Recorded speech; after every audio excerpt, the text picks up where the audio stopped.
You still there? Yep, yeah. Yep, No, just right. waiting for you to say go. It's so quiet. I was like, have I lost We're all everyone? studying the 2013 games list now. Right, stop. Pay attention. Back in the room, everyone. Back in the room. Yeah, back in the right one. 3, 2, 1. Welcome, dear listeners. This is episode 93 of the Devon Dice podcast, recorded on the 29th of January 2023.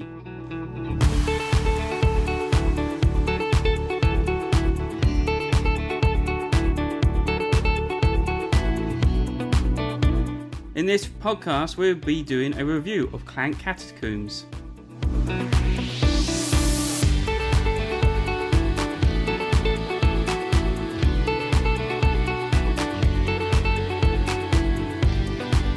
Hi everyone, my name is Joel Wright, host of the podcast. Join me on the episode is Nick Shaw, the podcast resident game designer. Good evening, everyone. And Sam, the master of the Clank universe, as we've titled him so far. We might have to find something else, but welcome, Sam. Hello, you definitely will after my 6 plays of Clank Catacombs so far. Ooh. But more on that later. Is that a foreshadowing of what's to come? Oh, foreshadow the... Oh, brilliant. So welcome, guys. We're back, and yep, it's getting regular. Dr. Lewis can't join us because he's away somewhere. I don't know where, but he wanted to be on the show but couldn't make it. But anyway, only so we could whinge about how much we talk about Clank in the episode, especially about Clank. Yeah. Exactly. So yeah, as a regular feature thing we're trying to do with our podcast now is one podcast will be like a top 10 or discussion on a topic, and the other podcast will be hopefully a review of a certain game that we've all played, or most of us have played, and we can give our honest and dearing thoughts on it. So yeah, hopefully this will go out well for the rest of the year with this roadmap ahead. But No, I said it was going to be good. I'm looking Yeah. forward to it. Yeah. so we're going to move along straight into the news, and some discontent is at the old studios of In the Box Games. That this actually really kicked off yesterday. I am just going to silence my watch because that's really annoying. So yeah, I got. That's not silencing it. That's asking me where it is. I know where my phone is. It's right next to me. So I'm adding that to the top of the script. Turn phones and watch off. Oh, there you go. that list at the top is getting longer and longer at this rate. So yeah, sorry. In the Box Games is showing some, I wouldn't say cracks, but massive gaping holes now in how it's kind of fallen by the wayside, and it doesn't seem as, I don't know. It wasn't happy in the first place since he's now had to let everyone go, and he's now living back with mum and dad. So we had one update on the Alba and was it the Cryptex Kickstarter pages, and one was from Peter himself saying that they're trying to sort out delivery and things are all underway, nothing to worry about. Sure, Kickstarter backers will get their stuff very soon. And then later on, a few hours later, we get another update from an anonymous person, an ex-employee, possibly an ex-employee, who hadn't had their Kickstarter rights revoked, and put on there saying, basically, Peter, pay us what we're owed. You dirty little... No, he didn't say that. Just said, pay us what we owe. So yeah. Yeah, clearly someone forgot to change the password to the admin page for the Kickstarters. But yeah, that sounds bad if they're not able to afford to pay the leftover employees. Yeah. I think that sort of shows that he's presumably currently prioritising fulfilling the Kickstarters. But yeah, it's difficult, isn't it? You'd hope that obviously we're not privy to any of the information other than what you hear via dodgy Kickstarter updates or social media. Yep. But you'd hope that if he did get the kind of Kickstarter fulfillment sorted out, and if there were any copies of stuff that was due to go to retail, that would then help to go to pay off the staff that need their money. So we'll see what happens, I guess, in the long run. But it's not good stuff so far. No. So I don't know. Maybe he can sort things out. Maybe he's a better man than it's being shadowed at the minute, and he will ex-staff, I should say, will get what they're owed. Nick, tell us what was it Wizards of the Coast have recently doing to upset everyone to do with. Oh, this was a whole fun. So it's mostly been resolved now, but yeah, what they did. So this is really, I think, was pushed by Hasbro, who own Wizards of the Coast, but they were updating what is called the Open Gaming License, which is something that they released with Dungeons and Dragons version 3 back in 20 odd years ago, which basically gave all other gamers and all other companies the right to use the D&D world for their own kind of campaigns and things, but also other things that they can actually sell as well. If there's, and they Wizards of the Coast put out this update at the beginning of January saying that they're going to update the OGL with some changes, and they were sending it out to some select few people to proof and give feedback for before they made it public. And this leaked, and then all hell broke loose when all the fans, I think, saw it, because what they basically were doing is trying to effectively nullify the original Open Gaming License and make it so that you would have to, if you made money off it, if you earned more than £750,000 off any project, then you'd have to pay Wizards of the Coast 20% of all your profits, and you'd have to register anything, no matter how much you made. If it's using that IP, you'd have to register it with them, with irrevocable rights for them to use that in future publications that you would not get any money for. Which would affect, if that had gone through, that would have probably killed off a number of publishing companies who were, if you do anything with D&D at the moment, they do their own campaign books and things. If you do any of those on Kickstarter, you're looking at well over £1 million backing usually. But there are a lot of companies who have a lot of those books in retail and in preparation from previous Kickstarters, and it's their entire business model, and that would have completely hamstrung those companies entirely. And they were all the fans were up in arms, and people started cancelling their D&D Beyond subscriptions en masse. There were, I think, tens of thousands of people started cancelling it, and there was no response from Wizards of the Coast really for a few days.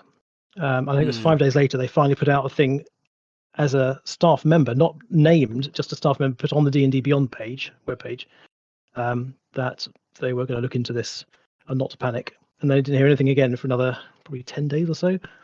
And eventually they have decided they are not going to do it at all. They're going to leave the Open Gaming License as it was.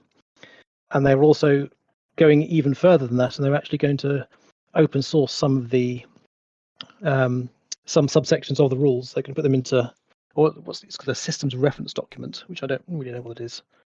I'm sure D&D people will know what that is. They're going to put that into Creative Commons, so then it's even more open. So you can't repeal that. It's kind of a bit of a bite in the hand that feeds you kind of situation. That they found themselves in unexpectedly, I think.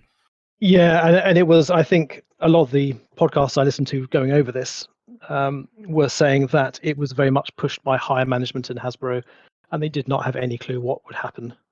They didn't realize that this kind of thing would happen, and some of them were kind of making parallels with the old Coke and New Coke recipes back in the 80s, when they changed the recipe of Coke to make it taste more like Pepsi, and then they were all up in arms, all the Coke fans. And they eventually changed the recipe back again. Yeah, they were comparing it to that, which is quite fun. I didn't even know that had happened. That's the Coke thing. That's quite famous. Yeah. was about 92 or something, 91, 92, something like that. They did it. New Coke, they launched it. It was millions and millions on it. I think it was mid-80s. Yeah, was it mid-80s? They lost so much. Yeah, I think it was the 80s. Yeah, and it was sometime. It was basically they marketed it all over the place, did this global world launch and everything, and proclaiming it to be the new Coke. It was going to be way better, and everyone went, "This is disgusting." Yes. change it back. It tastes more like Pepsi. Yeah. Do you like it? Yeah. Yeah, so they liken it to that. Wizards of the Coast have basically completely gone back on their plan to update it. So they're going to leave it open. Mm. And it does sound very much like it was a kind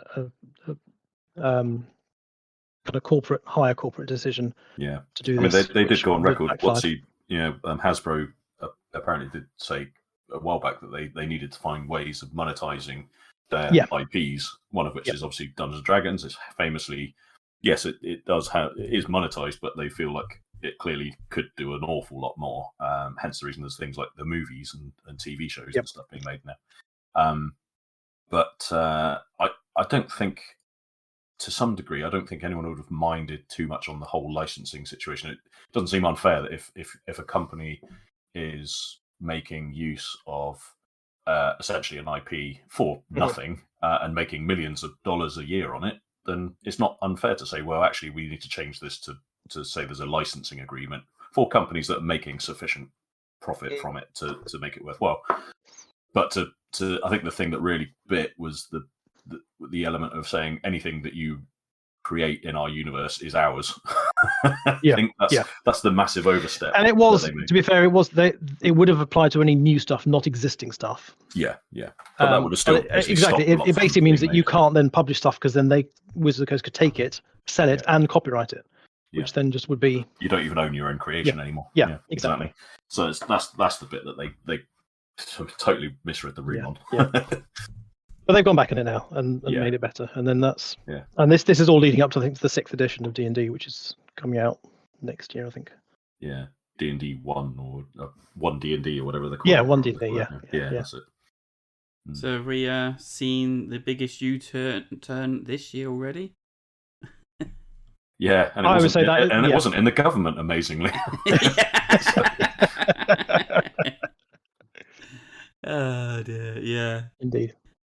Yeah, it was amazing. It's like between episodes now, we've just had this amazing news article come in and then flipped back on itself in that space. So yeah, I mean, I didn't quite understand it. So you explaining it, it's really cleared things up. Sam, do you want to do the next article? Serge Laget. Yeah, so this last week, maybe just over a week ago now, very sad news that Serge Laget passed away, who most people would know from being co-designer on titles like with Bruno Cathala.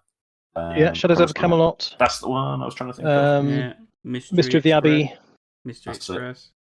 Yeah, exactly. So, like we were talking about on our thing, really, a lot of he's in one of those French kind of design groups. Yeah, he's in the kind of the Bruno Cathala and Bruno Fedduti.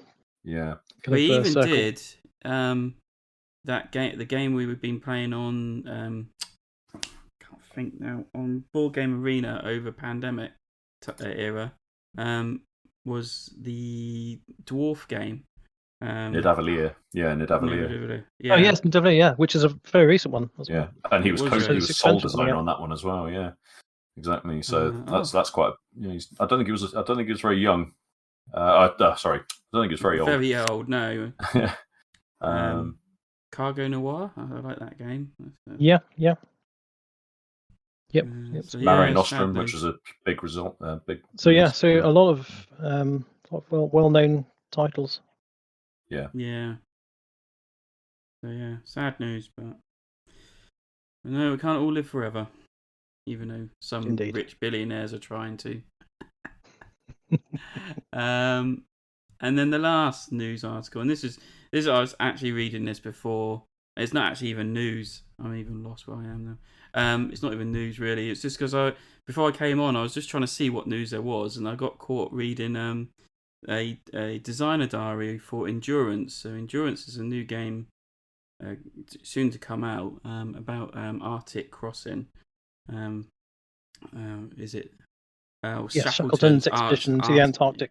Antarctic. So, and the designer, Annabelle Holland, Yep. said she's been working on this for 6 years and got stuck with 3 major problems, maybe 4 actually. 3 of them was to do with the game itself, and then the 4th was having an identity crisis, and realizing that she was actually female, and went through a change through it. And it was actually I was just glued reading it. I was like, this is amazing, like what she's been through. And then when she came out the other side, so she put down endurance to sort herself out. And when she came back to it, like all the problems that she was facing before had all suddenly she could see clearly, and it's got it sorted. And it's just a brilliant read. So I'll put the link in the description if people are interested in reading it. So that's why I was late to the podcast, guys. I was reading this. Yeah, she's a great designer. She's the designer who we mentioned last episode about the Doubt Is Our Product game that she's working on. Oh yes, I've recognised the Well, name. she's done all the Iron Rails games as well. Oh wow. So yeah, she's done some she's really good design pedigree. But yeah, this game it's a solitaire only game, endurance. But yeah, it sounds fascinating, and it does sound enduring. And I think one of the things that she said is that you don't have a specific win condition, if I remember correctly. It's been a week or two since I read the article, and it's just how well you manage to get through it. That gives you I think you decide how well you've done or something. Something along those lines. So it's a very interesting design space she's using. One of the problems she was facing with the game was like historically all 28 men survived, barely. Yep. So the question is, how feasibly should historic results be in a game kind of thing? So should they all survive? If one of them, even one dies, do you lose the game? Or yeah, I think you have that trouble with a lot of historical games. Is how accurately can you portray the real events? So David Tocci had this with his design for Knights of Fire, right? Which is about the Hungarian Revolution. Yeah, or one of them, where the historical result is that the Soviets quashed the revolution and stopped it, but the game is, you always know because you're playing effectively a 2-sided game where some of the Hungarians and some of the Soviets, and the end game is that the Hungarians are going to lose, the revolutions are going to lose the game. Mm-hmm. It's just how much can you affect the morale of the Soviet troops determines whether you win or not. So it's you're fighting a losing battle, but it's you scale your loss condition as to whether you win. So yeah, it is a very interesting topic of discussion as to how accurately you should portray historical games. And it sounds like she's doing, Annabelle's doing a similar thing here. Mm-hmm. Yeah. Okay. So yeah, I'll put this into links in the show notes if people want to have a read and check out some of her other work, like we've just mentioned. I was very much the same as you, Joel. It was less about the game that was interesting and more about the personal story that was underpinning it. Really, was the fascinating thing. Yeah. So, Kickstarter's just blown up, and with a huge slew of games now coming onto the market, or for you to back. And after the last campaign done by Simon for Marvel United, I thought I was done. I didn't really need to do it, but yeah, they've put lines and sink me again into it. So season 3, the Multiverse, is out on Kickstarter. You have about 8 days left by the time this comes out to back it. It's basically more stuff, as I've probably mentioned before. More characters. Now you're seeing characters that you're seeing in Phase 4 of the Marvel Cinematic Universe coming into this. This does now come with a very large Galactus model. It's a huge model, isn't it? It's not as big as Classic. the Galactus that came in the Marvel Zombies, All right. but this is not bad size. It is huge. Yeah. And he's pretty Very much a funny. centerpiece of the table, and he just moves around, turns, and faces a direction. It's a bit overkill, but hey, people love this sort of stuff. Tons more characters unlocked. Some expansions already announced. We got Civil War, which also comes with another great big mini on it. War of Kings, which is basically Inhumans. Age of Apocalypse. Now, this really gets me because when I started reading comics, this was the story that was going on when I started, was the Age of Apocalypse. Oh, cool. Yeah. And so I jumped in here and I was like, hold on a minute, I've just been watching the 90s cartoon on TV and suddenly it's like in this different era and things like that. But hey, I lapped it all up and I was hooked on comics for a good few years after that, reading them. But so yeah, and then they've also introduced these team decks, which basically you can add into your game to make it a little bit easier, but also it does make it harder in aspects. There's a few good cards, and then there's a penalty card to it as well. So you take that risk on it. But the interesting thing this is it's not done as well as the previous one. It's probably level with the first season. And I think maybe some people are a bit burnt out on it now. But also I think it's because they're not offering up the previous season content. The only thing they've put up so far you can get is the promo boxes and the Fantastic And they're not cheap Four. either. No. Wow. So if you did miss out on the other... And mainly because they're doing this because most of the other expansions are going to go to retail. Yeah. I mean, the There's promo no need boxes... for them to... Yeah. They don't want to kind of make it like overindulge it. I mean, people at this rate it'd be like £1,000 opt-in for all in at the minute if they put it all up. But it's insane. Wow. They also announced a straight to retail expansion. So Spider-Geddon is apparently going straight to retail, which is basically lots of different Spider-Mans. So yeah, they're kind of looking at the retail and like looking after them a little bit in that kind of sense. But it's not to say this Kickstarter is not bad. It's not doing bad. It's doing okay. So so that's the Marvel United Multiverse Season 3. Yes, doing well. Yep. Coal Baron. Now, Coal Baron is a game I wanted so much to come back. I played this when it first came out, and then it went out of print. I couldn't get it again. And I remember playing this thinking this was awesome. I remember it coming out as well. And it's basically a worker placement game where you're like producing coal underground and you have to ship it upwards, actually through an elevator on your player board, and then you gain money or things. I really can't remember now what happened. It was so long ago. But you can upgrade your carts, you can upgrade your coal tunnels, upgrade your other stuff, and you're basically trying to score many points as possible. Well, it's now back on Kickstarter by a company called CNC Publishing. This is their first one. And to get Coalbound Deluxe Edition is €75. You get the deluxe box, all the... That's not bad for deluxe version, is it? No. And a Kickstarter exclusive content. They also, I think, because they needed to kind of up the ante and get it funded, they've also given away, what was it? I can't see it now. Playmat. So yeah, and that includes that value includes VAT and sales tax. So that's pretty good value. It's an expensive amount for a good, for a decent game. I mean, this is my main problem with a lot of Kickstarters now, is that it's like overproducing something that I want to see games released for 35 quid, not for 75 quid. Yeah. You know, And for deluxe, I think it's fair for a deluxe copy that it's that price. But it would be nice if there was a.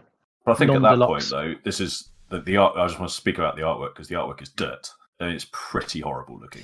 Yeah. By my standards, compared to the previous version, it's ugly. What's going on with his genuinely mustache? Yeah, like the guy is horrible. It makes me think of that. What's that cowboy game that's got the horrible? Great Western Trail. Yeah, that horrible. It's got the same like the artist doesn't really know how to deal with people and makes it all waxy looking. There's like this guy.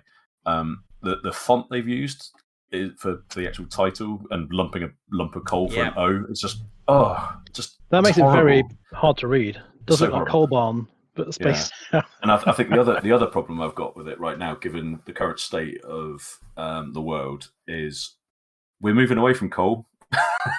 So I don't want to glorify like digging up dirty carbons for burning anymore. It's a harder theme to sell now than it was, say, 10 years ago. And for me, it's like I like Coal Baron. I've played it. I did own it. But I definitely wouldn't be so keen to play it now. Just it's not like an ethical situation. I'm not saying like that, but it's from my personal interest right now. I'd rather be playing a game about renewable energy, not about trying to make the world seem better.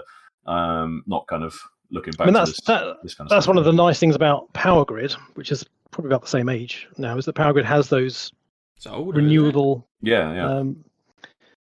I don't know what Coal Baron and Power Grid are. We're out. But yeah, Power Grid has the renewable factories that you get to eventually when you can pay for them. So that has that going for it, whereas this is pure coal. And this had, I think this lived in, back when I had it, it lived and died on that kind of the coal elevator mechanic that it had. And it's the same sort of thing. It's fine. It's an absolutely fine game. It's like a resource management-y kind of thing. But it was the almost slight gimmick of the coal elevator. The elevator. And it never felt like it was quite enough to make it a regular play anyway. Sorry, I'm very much poo-pooing your desire for this game now, Joel. I'm very sorry. It's not that, no, because I think you're right, Sam. Because I've only backed it at $1 or €1, and it's mainly for all the stuff you brought up. The artwork is horrendous, the font is horrendous, and even though I've really wanted this game again, do I really want it? Yeah, I'd sooner have the. Can't remember who published the previous one now. They're looking at the copies of the old one on the Geek Marketplace. This is cheaper than getting it the old copy of the old Marketplace. Without a doubt, yeah. Because it's out of print. Yeah. It kind of makes me annoyed that I got rid of my copy now. Because you had a copy, did you? $120. Yeah. I had it wasn't the English one. It was English. It was the dual English-German version, but it had the German title on the board, on the box. But it is. Carry on. Gluckauf, that's it. Gluckauf. That's what the original. So that was 2013. So there's another one from 2013. Yeah, and I was wrong. Power Grid was from 2004, so that's much older. And it was Pegasus and Eggertspiel that published it first. And that version is much nicer looking. It kind of makes this kind of feels like I like the front cover of the old one. It makes me think of the Colosseum reprint. So you got the Days of Wonder one, which looked nice and is the one that everyone desires. And then was it Tasty Minstrel? Yeah, it was Tasty Minstrel, wasn't it? That reprinted Colosseum and made it look really cartoony and horrible, and everyone went, ugh. And now it's referred to as, is it the good Colosseum or not?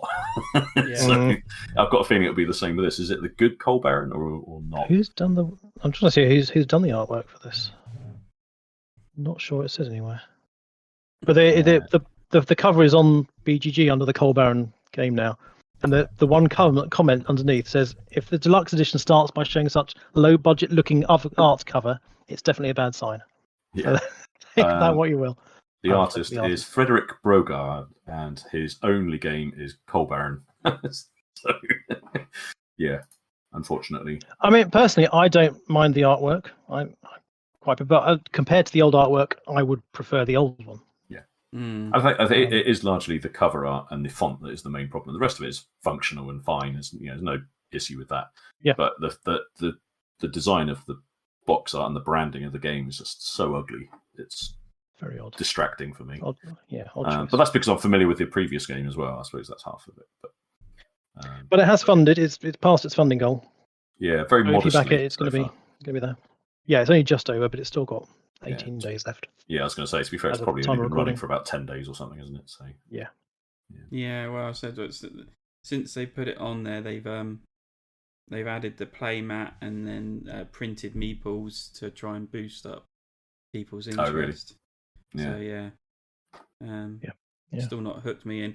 I'll probably just wait and let it come on, get it delivered to people, and then knowing someone will want to sell it online or something like that. So yeah, I've got a feeling it will be a bit like I said with Colosseum. It will be one of those that when they get it, it'll be like it'll move along quite quickly, and you'll be able to get it for an easy trade in a mass trade or something without too much trouble. Yeah, because people will want the Gluck-Alf version. Yeah, annoyingly. Yeah, probably. It's still going to keep a high price even when this comes out. Yeah. Next one is called Once Upon a Line, A Butterfly's Breath. So, and that's Once Upon a Line. Sorry, I should have announced that correctly. Yep. This is the very first scratch off game. Yep, so like little foil scratch off bits. Yeah, so like your scratch cards you get in the lottery and things like that.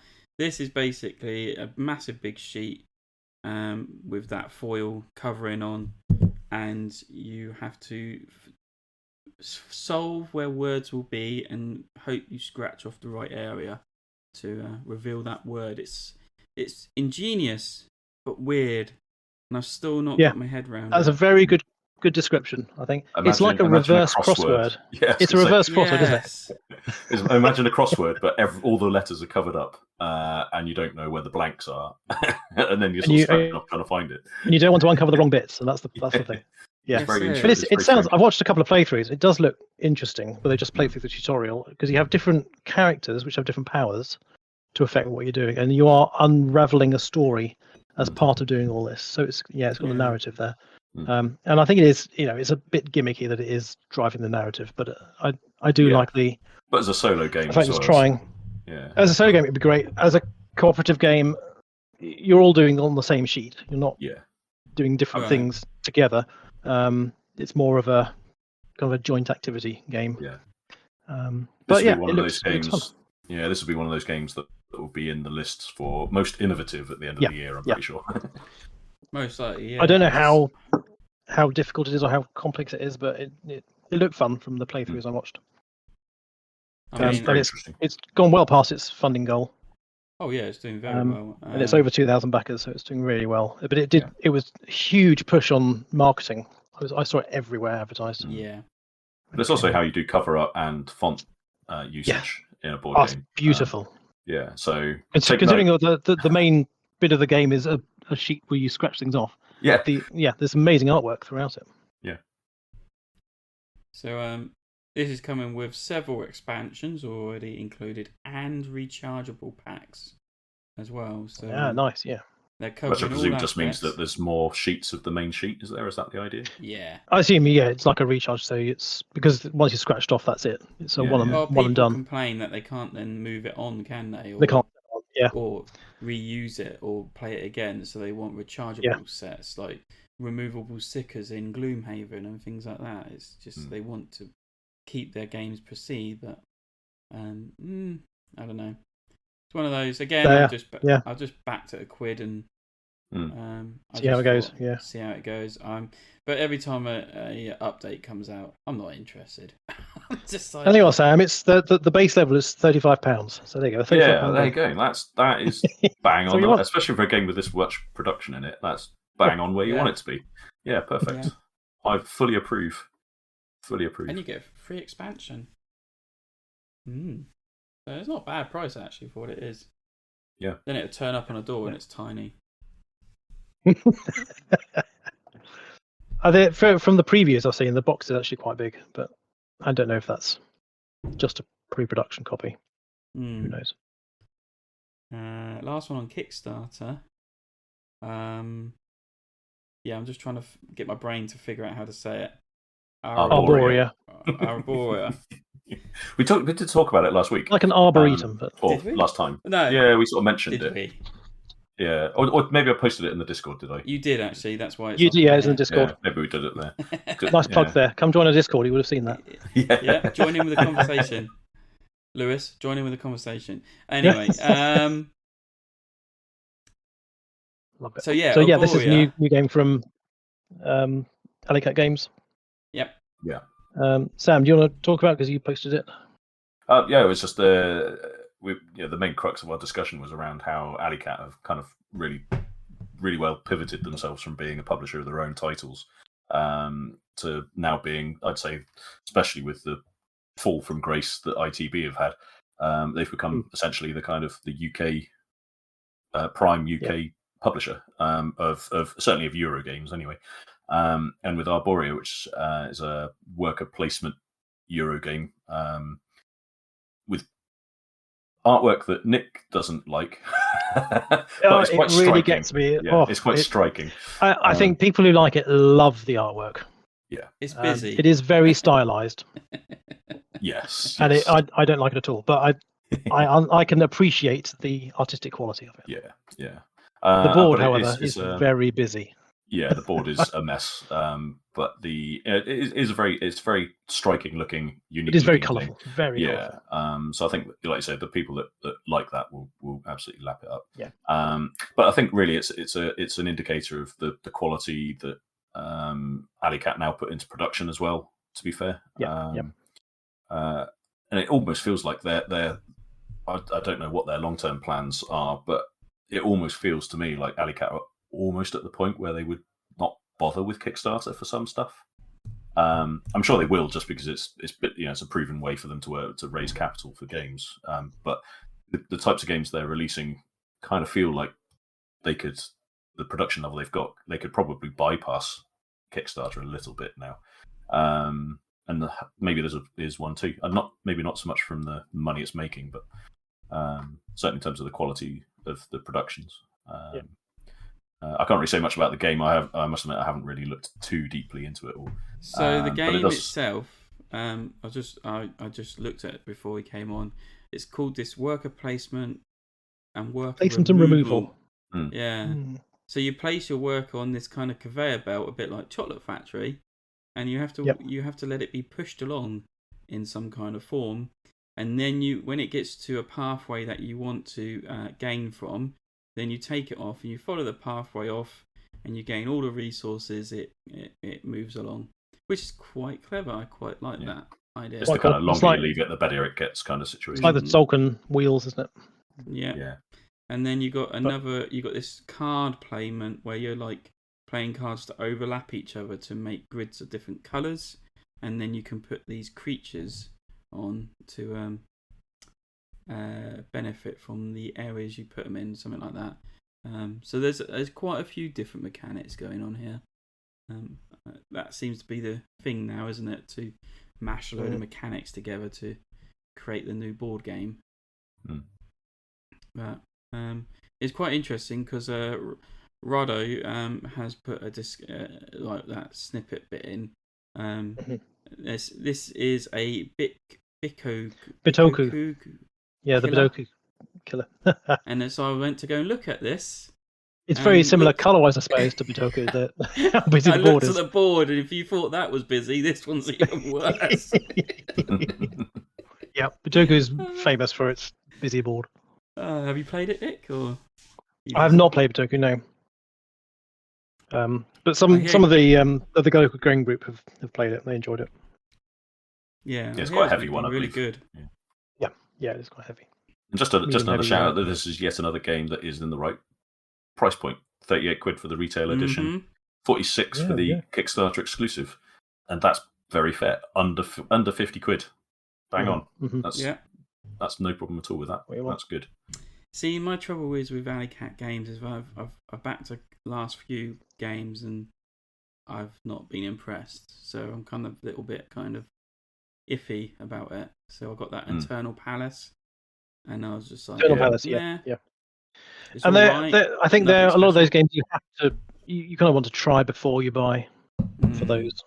I've been hearing Autobahn's good though. Autobahns get a lot of buzz. Yeah. And Chocolate Factory's done very well for them. Yeah. Yeah. I think if the worst you can say about a game is that it's all right, and that's about the worst they've got, then I think that's doing okay. Yeah. To be fair. And it shouldn't always be just about how it looks and stuff, but even the production of Eternal Palace was very nice. So it was lovely, yeah. Yeah. Yeah, I think sometimes it's a miss, isn't it? And I think every publisher's got those on their books. But yeah, that's the downside. I suppose that's the good thing from them on the Kickstarter side is that they produce a print run. They can then see what if it's a successful Kickstarter, then they can see what the overall impact of the game was from a critical perspective, and they can go, is it worth printing another 5,000? Yeah, great, let's do it. Eternal Palace, probably not. Let's leave that one. So at least it does help on that score. And this one's done over 100 grand now, so it's I think this one's 5,000 backers, yeah. Yeah, so this one's definitely going to be available, I would say. Yeah, it's good. Yep. Last one, this is on GameFound, and we've mentioned it before, but it's now actually running. Is Batman Escape from Arkham Asylum. So this is basically... I can't wait to talk about this one and whinge about it. Okay. Yay. So basically, playing the Lewis card. Yeah. Sam is our Lewis for tonight. So this is basically a dungeon crawl, escaping kind of scenario. You're playing the villains and trying to get out of Arkham Asylum, and you've got like police and prison guards and Batman himself thwarting your plans and stopping you coming out. I mean, the miniatures look beautiful. I haven't seen any gameplay of it. Really, I'm not really interested. And it's also the lowest price point you can back it at is £109.86. £109.86. So yeah, 125 euros basically. So yeah, that's the lowest pledge. That's the lowest. So what can you go up to? So you can go up to the Mastermind pledge is 270 euros. Yeah. You can actually play a scenario where, so one of the expansions is where you can actually play as Batman, and you're stopping them from getting out, which is kind of interesting in a way. But again, I presume that's a one versus many situation. I don't know. I haven't figured that one out yet. I'm not really interested in figuring it out. But anyway, and yeah, because you're backing it and don't care, or because you don't care? No, because you're not getting it. I'm not getting it. Okay. As I said, I'm already doing my comic one, and I'm a Marvel guy through and through. So. Oh well, I mean, one of my whinges is going to be very related to that. So we'll come back to that. So plenty of stuff been unlocked already. Lots of add-ons you can get. If you love Batman, then you'll probably like this. So yeah, go along to GameFound and check it out. Right, Sam, go. So nowhere in that project page does it say what this game is, how it plays. There's a gameplay section, but you have to watch a video. Right? That's terrible. I want to just read a synopsis. What is this game? What do you do in it? None of it. The first line that explains anything in the game just says, the escape plan is the most important part of the game. Okay, what are we doing in the game? What's the point? It's just so frustrating. So that's really annoying. And you've got to get to that stage, you've got to wade past all of the crap about what's in the box and all the pledges and all the miniatures and all the... I don't give a... Make me want to buy the miniatures before you just splash all this crap on it. Right, anyway. Next up.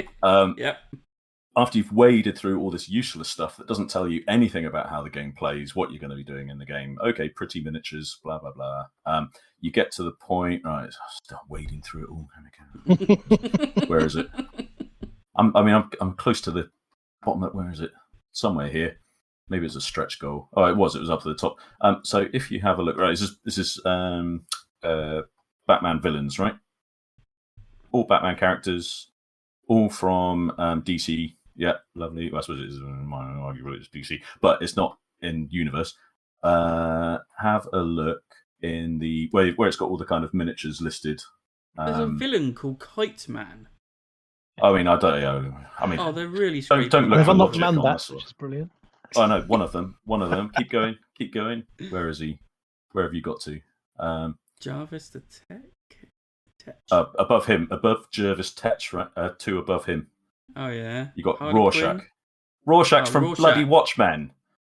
It's from Watchmen. He's not a Batman villain. What's he doing in there? There's probably been some weird crossover thing, hasn't there? Yeah, but that's bullshit. Gotta be. So it's just bullshit. It's just a terrible project page. This is clearly a. Do you like plastic models and want to play with your toy soldiers? Well, we've made a board game that kind of makes it worthwhile having it to play with those toys. Polka Dot Hate Man. Polka Dot Man. Yeah, have you not seen the latest Suicide Squad movie? No. Polka Dot Man's in that. Oh my goodness. Yeah, but anyway, it's just these ones always feel cynical to me. Of here's a pile of plastic we've designed, we've made a game that you can kind of play with it, and now give us 400 quid. And now they've made millions for it. It's just like, well, fair play to them. Well, not millions. Well, not millions. It's less than 500,000. Yeah. Right? Which I is take great 10 pleasure times in. their funding goal, but yeah, if it had been CMON or something, it would have been like $2.9 billion by now. Indeed. So, but CMON, I would hope, would have put a fairly decent playable game behind it. Yeah, but that's my main. I mean, I've been hyperbolic, but the main problem with this project page in itself is that it doesn't say anywhere on this page what the game is. And I just want to know. I just want to read a couple of paragraphs that say what is it. There you go. So if you just look on Board Game Geek, it says in the first paragraph, it's a semi-cooperative dungeon crawl. There you go. So that tells you 90%. That's completely missing from the project page. Yeah, that should be the top line of right underneath. I shouldn't have to click to go to another page to tell me what the project. That's just so annoying. Anyway, it's a very annoying project to have to read through. But yeah, I do like the idea of it being like you're the villains trying to escape from Arkham. That sort of stuff. It's very cool. I do like the idea of that. And I would. And if you like minis, if you like minis, they've got you covered. Yeah, especially the painted minis look amazing. Yeah, but other than that, how much gameplay is on it? Well, if it is one player plays Batman and the others are playing villains trying to escape, that would be quite an interesting take on the 1v many as well.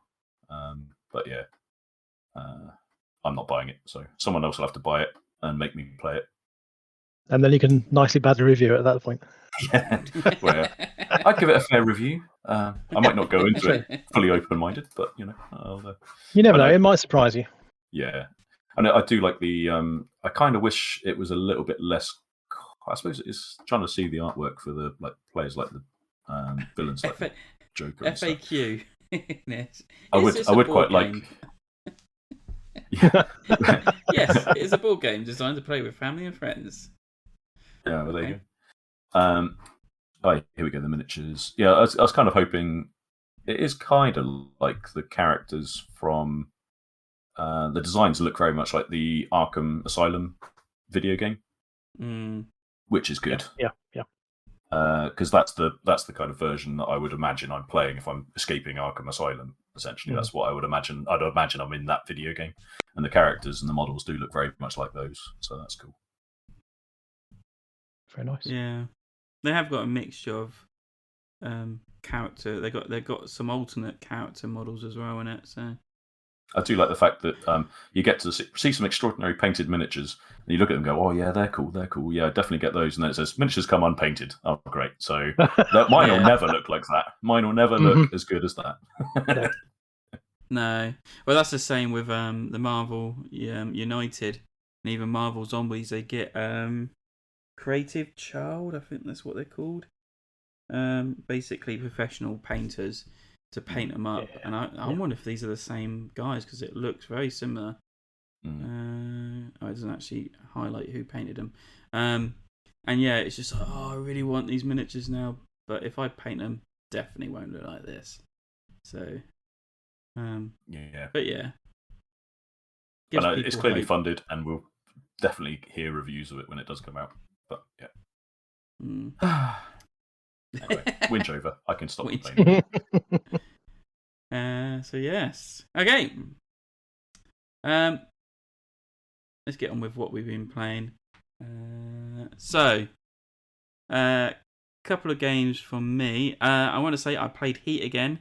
And now I am sold because I played it with a version with a modular in it where you take out a couple of cards or 3 cards and then you draft in 3 special cards. And that just changed the game for me. And I was just like, I love It's this really now. clever way. And when this comes out, I am gonna purchase this game because, yes, just that little change, and that was the only addition we put into it.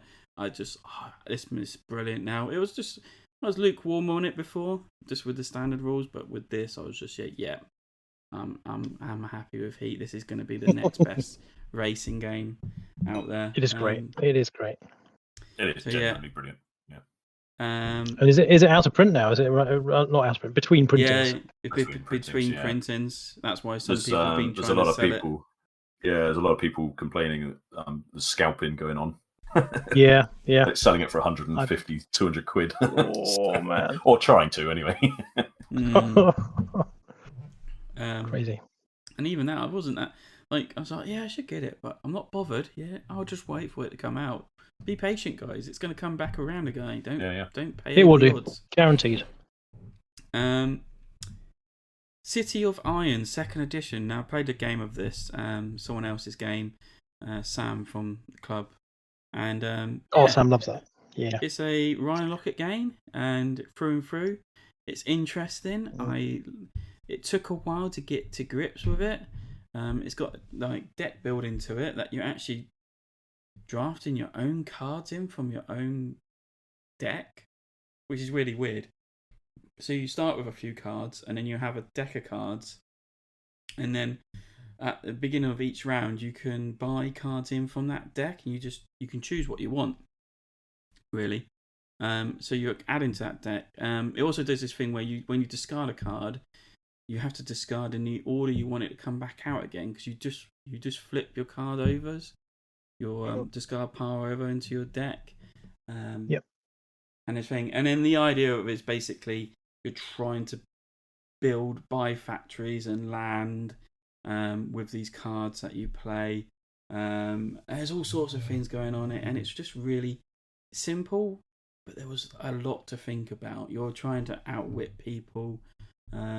Each person can pick a kind of tribe, and they come with a kind of asymmetrical kind of ability that's different to each other. And I just thoroughly enjoyed it in that kind of sense. And I find that a lot of Ryan Laucat's games are like that. They have that simplicity play, yet depth of strategy behind them. Yeah. This is listed as a 3 out of 5 weight on BGG, which is on the heavier side of things. Yeah, it took a while to get our heads around it. Me and Ian were playing, and Sam's game, so he knew it. But we were just it was so funny at first at the beginning. So a group went off to play Coffee Trader, and I just looked at it. I was like, that looks way too heavy. That is heavy. Kind of. I said, I'm gonna stick with City of Iron, and then Sam's trying to explain to Ian, is just take your 4 cards you start with, shuffle them, and then put them down in their 2 different decks, because there's 2 different decks, 2 different backs to them. He couldn't get it at first. He was like, what? Am I doing what? Am I shuffling this deck? No, just put that deck down. Don't worry about that deck. Take these 4 cards. And I was like, Ian. This is just too much. I said, is there any room on Coffee Traders over there? I want to play that now. And then... there was another point where Sam's like, just finished setting up. He says, all right, I need someone send me some cubes over to put onto the score track over here. So we chuck cubes at him, and then he was like, why have I got 3 green cubes? And he was like, well, you said just send me a cube, so I grabbed someone else's cube and sent it to you. Yeah. And then even Sam said, look, I want to go and play Coffee Traders now, I'm done. But we got on with it. It's fine. It was just I was in hysterics, and it was just so funny. But that's pretty cool. So yeah, it was good fun in the end. It took all night to play, and it's a really weird thing. It's like he's packing it away, and I was like, oh, what do these tokens do? They had a robot on it. He says, well, he had an expansion plan for it, but then he didn't bother making it, so he then just sent the tokens. I was like, okay, right, So yeah, that was City of Iron 2nd edition, and the game I've just been playing lately is Paperback Adventures. I I've been hearing good things about this. People have been getting it and playing it and saying, "Oh, it was a really good, fun solo experience." So Paperback is basically a word game deck builder, where the previous editions is a deck building game where you're trying to like create words to score points. I've never played those, so I don't really know how it goes on. But this is a solo game where you're playing for a campaign-ish type scenario where you're fighting bosses and they're fighting back, and you're trying to create words to fight them with. I was slightly disappointed with, because I went online and they had the core box there, so I said, I'll pick up the core box. It's quite cheap. Picked that up, got it, started reading through, and I was like, there's components missing here. And I'm reading through it again, and I was like, why am I missing half a game? Then I looked at the back of the box, it says, you need to play this with one of these character boxes. I was like, what? So I had to pick up another box. So I went back on the website and picked up 2 character boxes that I had available. So yeah, you can't play it just with the core box. You need to get a character box. And so yeah, I was really miffed by this. And it was never mentioned on any podcast before or why of them saying that you need to get 2 boxes. And that's mainly because people that are getting it now are basically the ones that backed it on Kickstarter. So they would have been sent the whole lot. But nowhere on the website where I bought it from says you need this to play this. It's a bit cheeky. Because the Kickstarter obviously came with all of them, didn't it? So if they didn't know, then they don't know. But it should kind of come up with a warning saying you know you need to get like one of these. Or they should sell at least that base with one, or like with every combination of the they could character pack. So you can't just buy, because obviously who's going to buy just the base on its own? Mm-hmm. If you always need at least one of the character packs, then it should be packaged with even like a tutorial mode, even not a full story. Yeah. But yeah, somewhere it should say you need to have one of these extra boxes too. Yeah. To seem odd that it doesn't come with. I can understand that you want to make it in some ways cheaper, but you're going to have to buy the character pack anyway. Yeah. Why not just have the base game with one of the character packs? It's a shame it didn't an come odd with decision. one, but it's one of those things. Probably a bit of an oversight, but anyway, I picked up a character box and started playing with one. So the core box comes with everything like the villain side need, and then the character box comes with everything that character needs, and they basically start off with 10 letters. It's your starting deck. They come with a whole stack of other letters that you can buy, kind of, and add or replace in your deck. And then it comes with a few other bits and pieces, some items and things like that. And some items that actually get shuffled in with the core stuff. And it's not actually highlighted what is for what person. So if you wanted to split those up again, you have to go to the website and find out what cards belong with what characters. So again, another oversight in that kind of, like, if you wanted to kind of sell it on or move it along, it might not be as easy to try and split again. But anyway, the other thing is it all comes with sleeves. You have to sleeve everything. So I did, and that took a good part of the evening. Because you have to slide things into the cards? Some cards upgrade, so you just basically flip them over. Right. And then they just said, "Oh, you might as well sleeve everything now." So they provided all the sleeves for that. Fair enough. If they're in the box, that's fine. But the game itself, so I started on the the training mode, which they said about, and I wiped the floor through it. And it is basically you fight an enemy.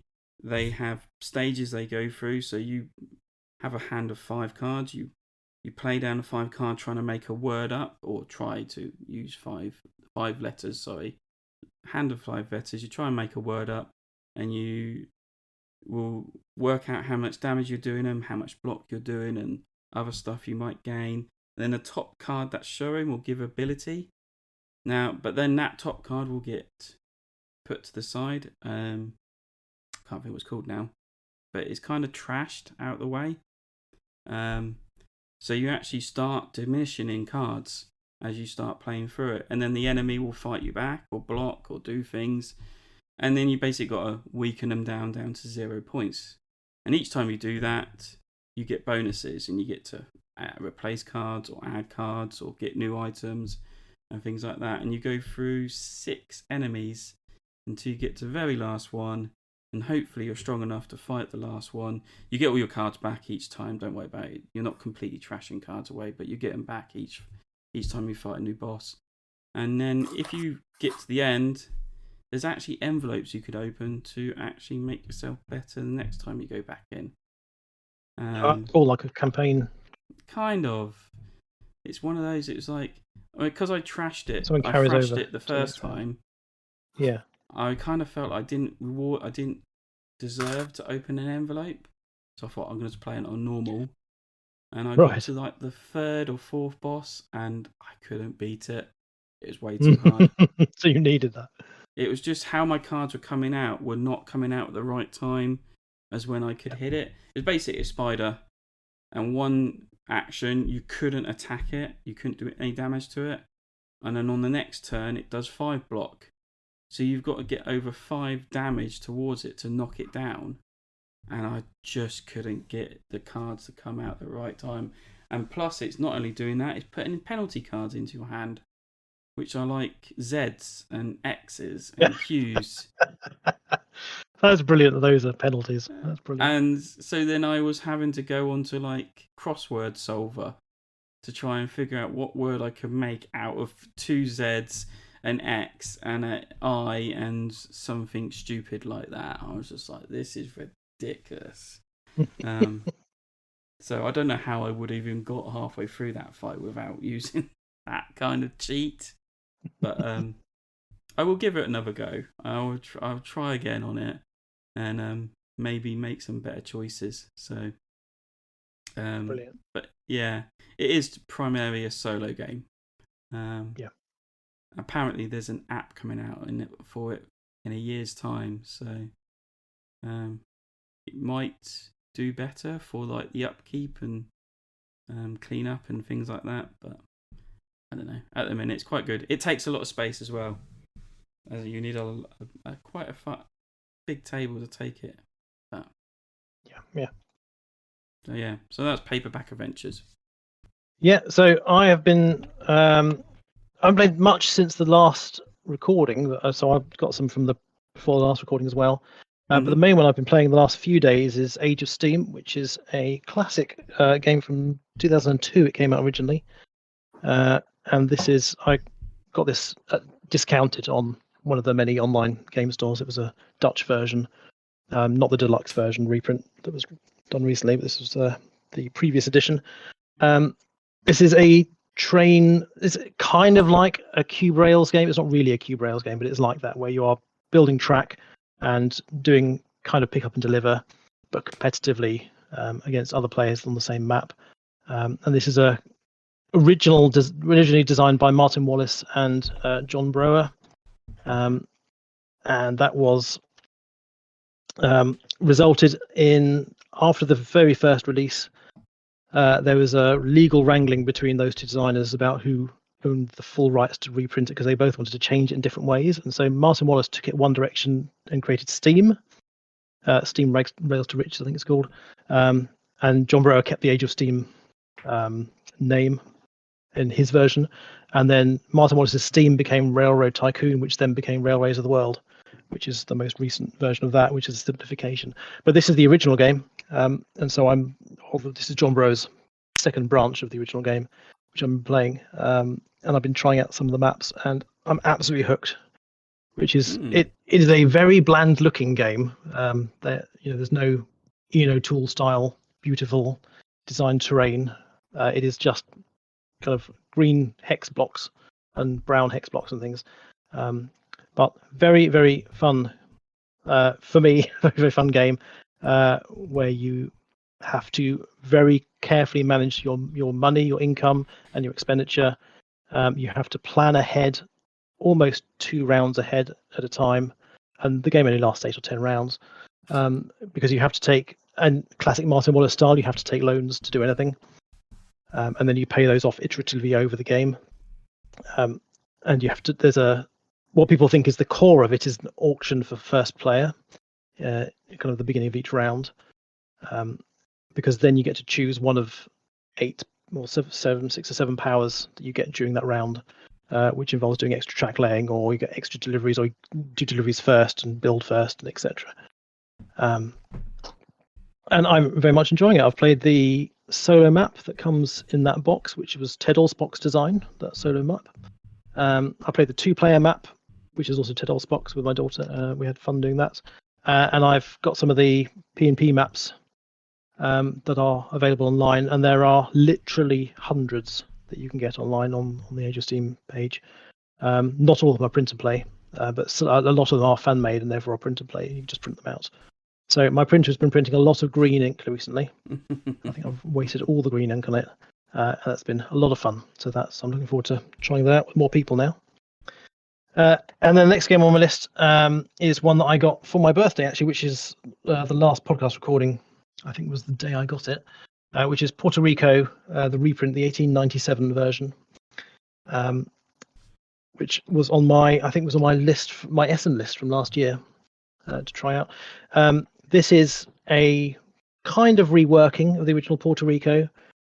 Mechanically, it is identical, so all the mechanics are exactly the same, but they've put the theme fitted into the year 1897, which is just after Puerto Rico gained independence. And then, ironically, about 5 years later, the US then took it over. But this is the period of independence where all the people, the multicultural world of Puerto Rico at the time, they were all working on their own farms. They still had problems with slavery, but there was effectively, it was they gained autonomy from the Spanish government by this point. So they were running their own farms. And it just sets it in that framework. Some of the buildings have been updated to be called actual buildings that existed at the time, which is a nice touch. They replaced the indigo good completely with what they call it fruit. It's plantains, the small banana things. Because apparently in Puerto Rico never grew indigo ever. It was just used by the original designer because he needed a purple color in the game. So they replaced that with fruit. And other than that, it's exactly the same classic game of Puerto Rico that a lot of people know. So I had a lot of fun. I played that with my son. We had a lot of fun playing that. That was very much enjoyable. And then the last two on my list, I'll go through very quickly. These are two of the print and play only Kickstarters I backed last month, or November or December. And they arrived late December in my inbox. I printed those out. So one is Roll and Rails, which is it's like a Cube Rails-ish kind of game where you're trying to build up your train network and deliver goods between cities. But this is a little roll and write version. You can print off a number of different maps that they have. You do need 5 different colors of pencils or pens to do the maps properly. But it gives you a feel of a Cube Rails game in a very small package, and it cost like $5 when I backed it. So it was good fun. I enjoyed that. And then the other one is Wayfarer's Tale, which is the other one I backed, which is a quite simple roll and write. Uses some of the classic roll and write things where you just pick a die to fill in a certain track, and when you fill in certain amounts of tracks, you get bonuses which trigger other tracks.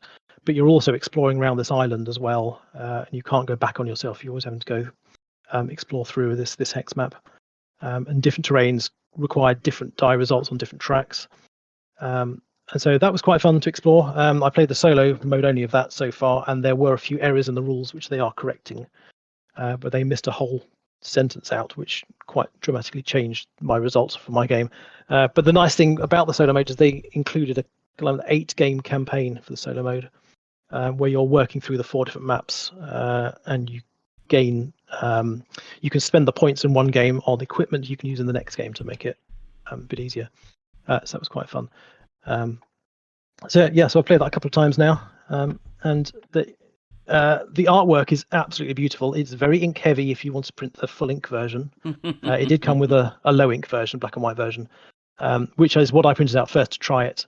And it loses something in the black and white version. So I printed it. I forked out the massive amount of ink that it took to print the 6 or 7 sheets of full color. But the artwork is just beautiful. It's so beautiful artwork. Well worth having a look. And both of those print-to-play games are still available on those publishers' websites. You can pay for them and download them. So a lot of fun, those. So Sam, over to you on your foreshadowing of what we're discussing as our main topic. Oh no. Let's I'm sure we'll talk about it during the review, so it's all good. So yeah, I think Sam, the only game he's actually played is the one we're actually about to talk about in our review.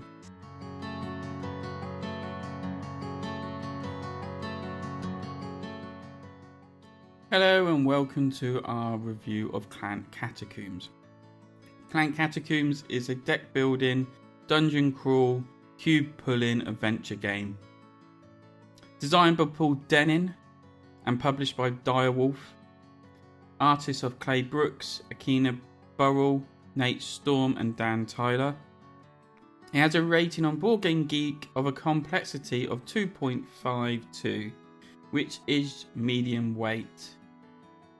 2 to 4 players, but can go to 6 if you get the expansion, and 45 to 90 minutes playtime, it says on the box, but this could be a little bit ambiguous.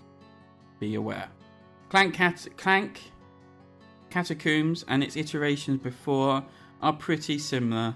It does exactly the same as each other. They just change up how it's played. The essential objective of Clank Catacombs is to get into whatever dungeon you're playing, find an artifact and get out, but then score as many points as possible along the way.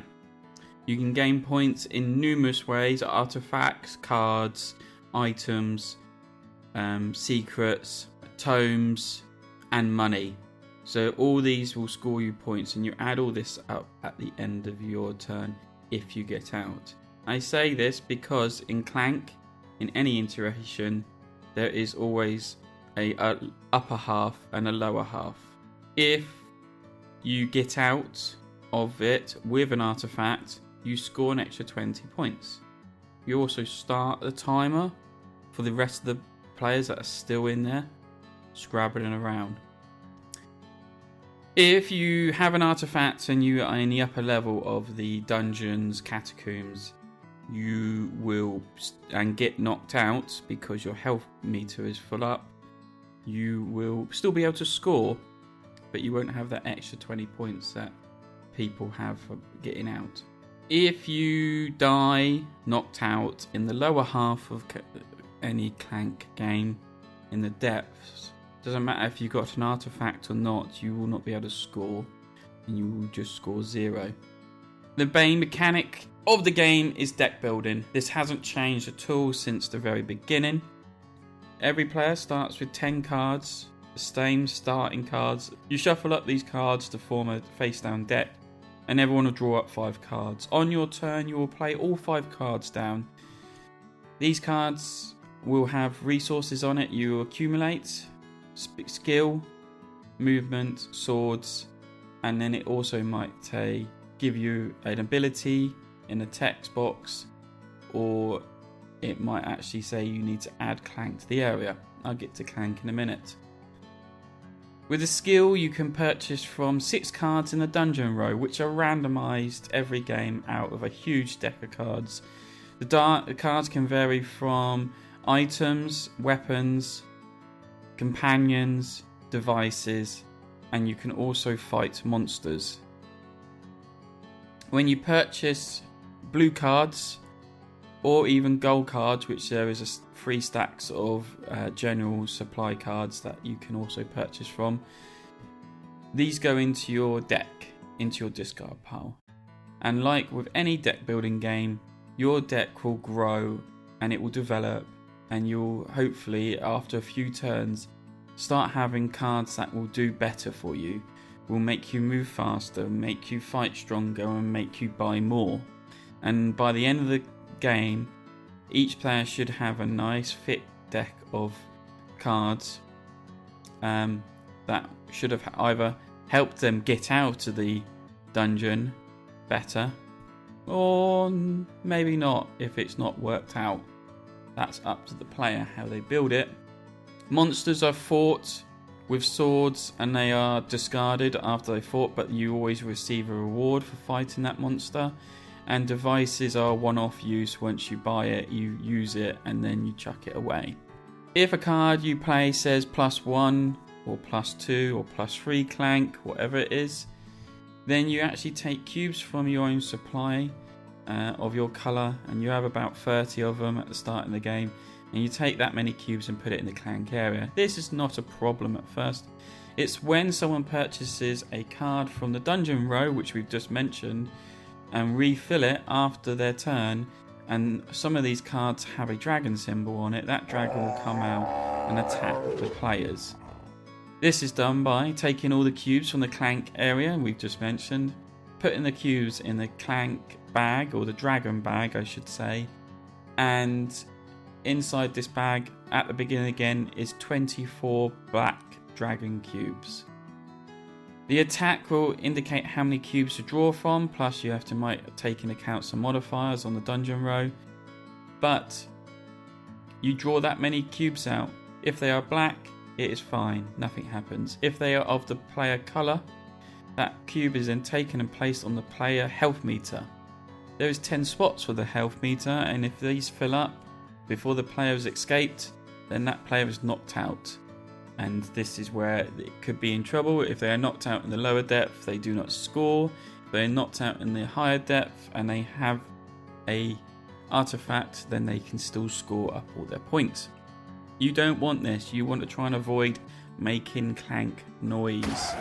That's basically the premise of it, is you're being too noisy in the dungeon or the catacombs and you're upsetting the dragon. In Clank Catacombs, it's different to the original Clank, where the original Clank was a fixed board, a double-sided board with a fixed layout. In Catacombs, they are tiles. You're basically exploring, you don't know where you're going, and every time you move your character or your pawn off of the side of a tile, you will place out a new tile from the top of a stack of tiles. You can orientate this tile in any direction you want, and you usually have 3 to 4 rooms on it. Does vary. You can orientate it in the way you want it. It still has properties or obstacles in tunnels, so the linking routes between rooms, monsters, blocks, and one-way directions. But you orientate the tile in how you want, and then you basically build the map along as you go. Artifacts will pop up in the lower depth tiles. So the first 4 tiles are pinkish colour, and they are the upper level. Once those tiles are gone, then you're down into the dark blue purplish tiles, which are the lower depths, and this is where the artifacts turn up, and they are distributed by stacking them from highest value on the bottom to lowest value on top. And when the first tile comes out with a area for an artifact, you would take the top artifact and put it in that place. So it's basically making you, if you want high value artifacts, then you have to keep exploring and keep revealing tiles and hope there's an artifact on there. The other things that are changed is there's lockpicks in it. Instead of keys that you could have purchased from the shop on the normal Clank boards, now there's lockpicks which you actually, as you use them, discard them. If you want to go through locked doors and tunnels, you use a lockpick and discard it. If you find a room and it has a chest symbol in it, then you use a lockpick, cover up the chest symbol, and gain a major secret. If you come across a prisoner cell, use a lockpick, cover up that prisoner cell, and draw 2 prisoners off of it.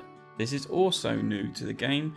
Prisoners are just extra ways of scoring. You draw tiles off of another stack, and each prisoner will reward you points straight away at the end of the game, or you might have to achieve a goal on these tiles to score the points, and that's all they do. You can also find rooms, basically libraries, and use a lockpick to gain a secret tome, which is just points. The other thing that it also offers is ghosts. When you reveal a tile and it has a ghost symbol on it, you put a white cube in the clank area. This cube goes in the bag, and if it is pulled out on a dragon attack, every player takes 1 hit of damage per white cube. These white cubes are also then put back into the bag, not removed from the game, so they can keep coming out until they kill everyone, pretty much. Wayshines are new too. They're basically areas in the board that look like tables to me, and when you go to arrive in a room of a wayshine, you take one of your clank cubes from your supply and put it in a wayshine, and you gain a coin for every cube in a wayshine of your colour around the board. So it's basically a cumulative gaining of money. The card decks, while some cards are very similar to the original game, there has been some alterations to some original cards to make them better or work better, and there's also extra cards in there to work with these new mechanics. You have to watch out for the dungeon row with these cards, because if a card comes into the dungeon row and it says rotate tiles with players on, then you have to rotate those tiles around to what it says or your choice. The other thing with this is there's no countdown. To the original, there used to be a 3-step countdown for the first person to leave or get knocked out. And they basically started the end of the game for everyone.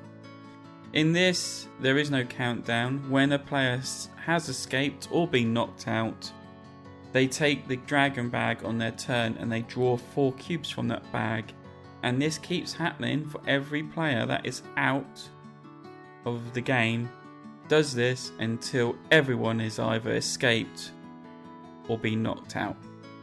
Once this happens, then you finally score up all your points, as I said, from cards, items, treasures and money, and whoever has the most at the end of the game wins the game. I need to talk about the expansion, the Adventuring Party expansion. This did come out before Clank Catacombs, but it is mentioned in the rulebook of Clank Catacombs about adding it in. What this expansion does is add new cards to the deck. It gives two extra starting decks, so now you can play up to 6 players in this game. But what it also does is bring in asymmetrical player decks and powers. So you can choose a character of your liking. You'll get a starting deck that is similar to the original starting decks, but with some differences, different texts, and you also get a board which gives you a player power to make things a little bit more spicier for you. And there we have it. I've done a brief rules overview. Tried to do the best I can. I hope it was helpful. But let's go back to the guys and find out their thoughts on Clank Catacombs. Yay!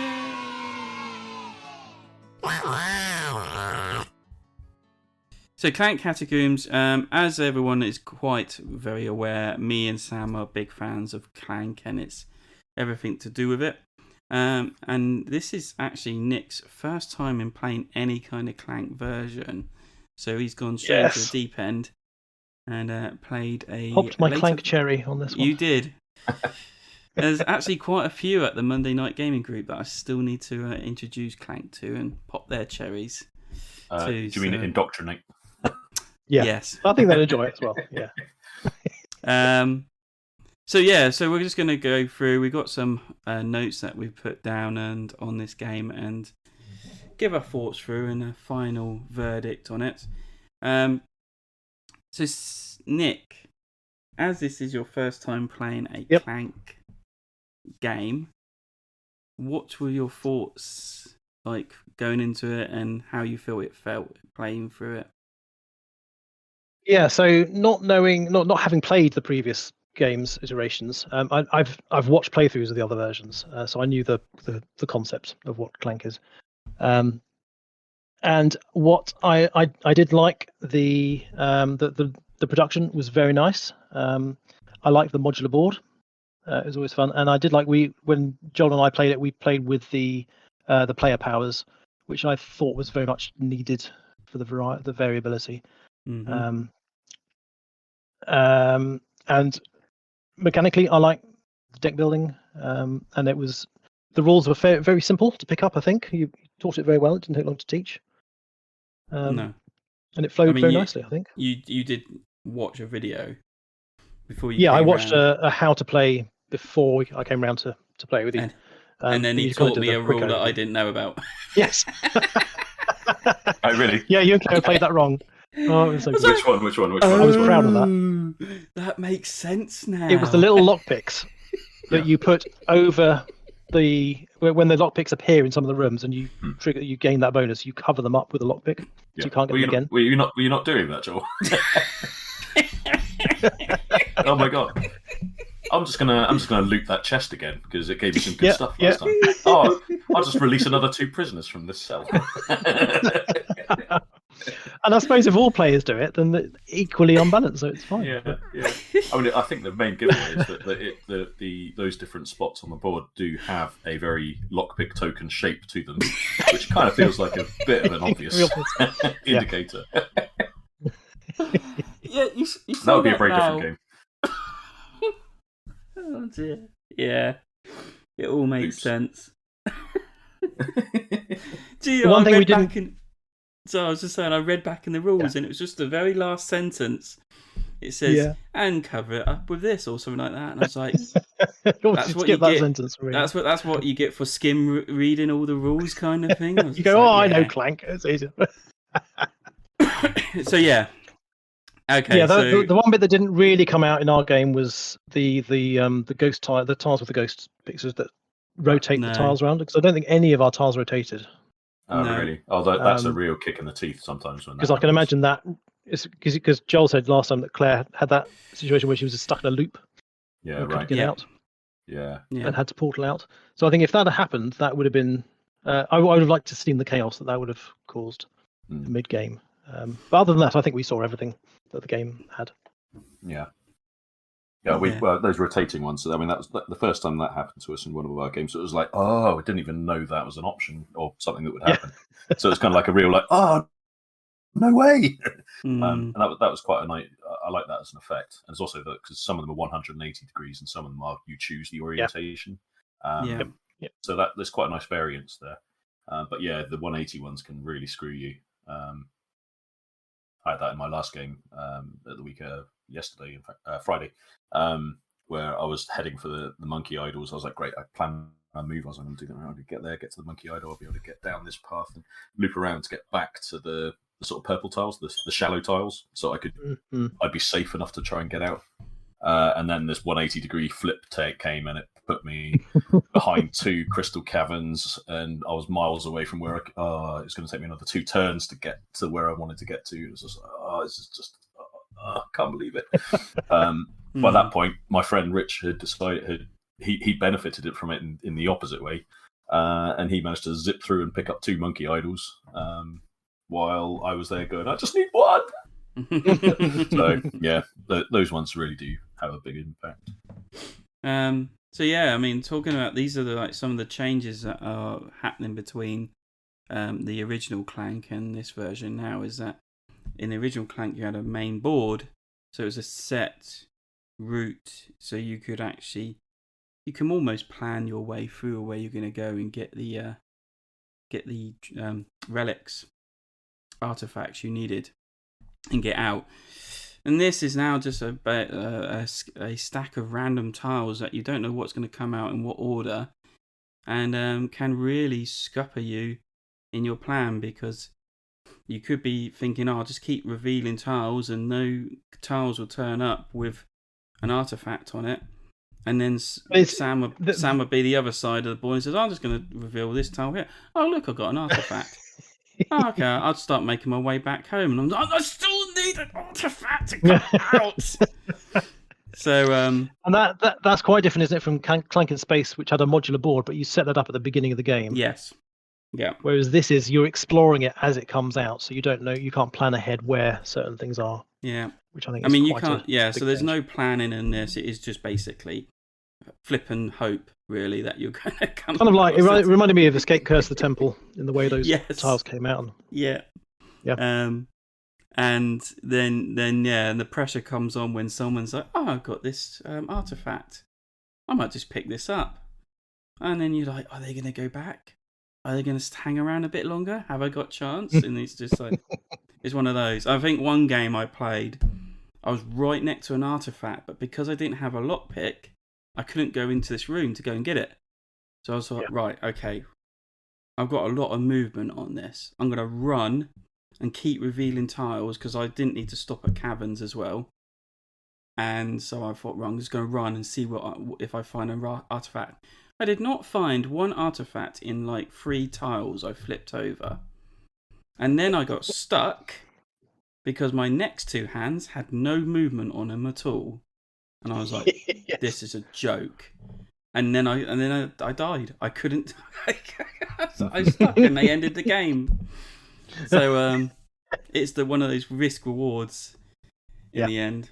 And that's I really like that about our game where you and I played, Joel, where the very end of the game, to spoil it for everyone, you managed to make it out quite a few times, I think, before me.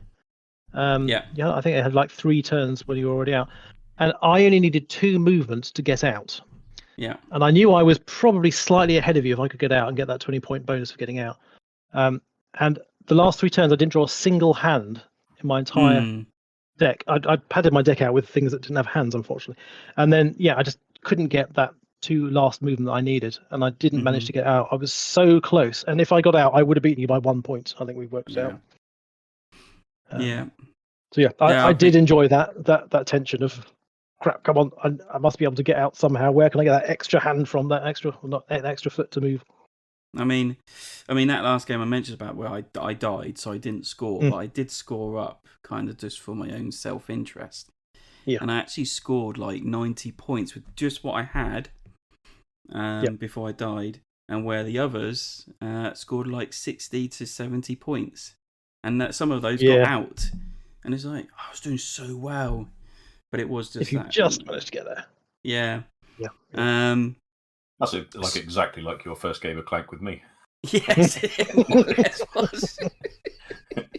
Yeah, it seems to be my Achilles heel is I get like really good stuff at the beginning, and now just like, nah, you're not going to get out of this alive. One of the other new things is lockpicks. In previous versions, you used to be able to buy a key from the market, and then you could unlock door pathways to get home quicker. Now you'll get lockpicks, which allow you to do the same thing. Everyone starts with 3 at the beginning of the game, and you can pick up more throughout the game. But now you use these lockpicks and you chuck them away to unlock tunnel doors. And also, as I learnt halfway through probably my 3rd game, that you can lockpick to get major secrets, prisoners, which is another new thing, and tomes into your deck. And you use these lockpicks and you cover up the space so people can't reuse them over and over again, as again I found out. And it uses up your lockpicks as well. It does use up your lockpicks. Also, these lockpicks can be used for certain cards, which are like either cards you have into your deck, which say if you've got a lockpick, you can use a device in the dungeon row, or do other stuff. I mean, I can't remember. There's quite a lot of things you can do with these lockpicks. So that's a new thing they brought into this, which I thought was actually quite interesting. Does hamper you, as I found sometimes, but also does add a new kind of, I don't know. Do you think it adds more complex to it, or? I think it's good in the sense that it makes it more thematic, because I think buying in the original one, everyone would try and get the key if they can, probably, because it makes your routes out quicker. But it didn't kind of make sense that if you're legging it out of the dungeon, you're locking the door behind yourself for everyone else. You know, it feels like when you've unlocked a route in Catacombs, it makes sense that it's unlocked for everybody. You know, that route is now open. So I like that. I do like the idea that the major secrets you obtain by essentially looting chests that are in rooms. I do like that. Same with prisoners. the library tomes is a bit strange thematically, but it makes sense that you can basically you're essentially exchanging a lockpick token for a 7-point card. So I really like the lockpick change. I think that's a really good, because you do have that tension of choice of kind of, do I use this lockpick now to get a treasure or an artifact or like a loot a chest, or do I keep it because I might need it for a key on a future route when I'm exploring and stuff. I quite like that choice. Talking of prisoners, this is another new addition to it. Is basically a big stack of tokens again, and you either you find a room where there's a symbol again where you use a lockpick to let out 2 prisoners, and they're basically kind of random people that either just give you victory points or come with a little special ability, like the doctor will heal you. There's like a king. If you have a crown, you get an extra couple of points, and things like that. So they were quite interesting, and I quite like the new edition. It just added a little bit more difference to it. So I don't know. Do you think they were needed, or? I mean, thematically, I wouldn't say they were necessarily needed, but yeah, again, thematically, it kind of makes sense, and it gives you another way of earning some points. That's a bit of a differentiator. So you can either go with the tomes idea, or you can go for the prisoners. There's cards that activate when you've got a certain number of prisoners. So one of the cards is called Riot, for instance, and once you've released 3 or more prisoners, then you get to trash cards from your player discard pile. And I know that's one of the complaints that certain players have had with base game Clank, is it's not easy to get rid of your starting cards.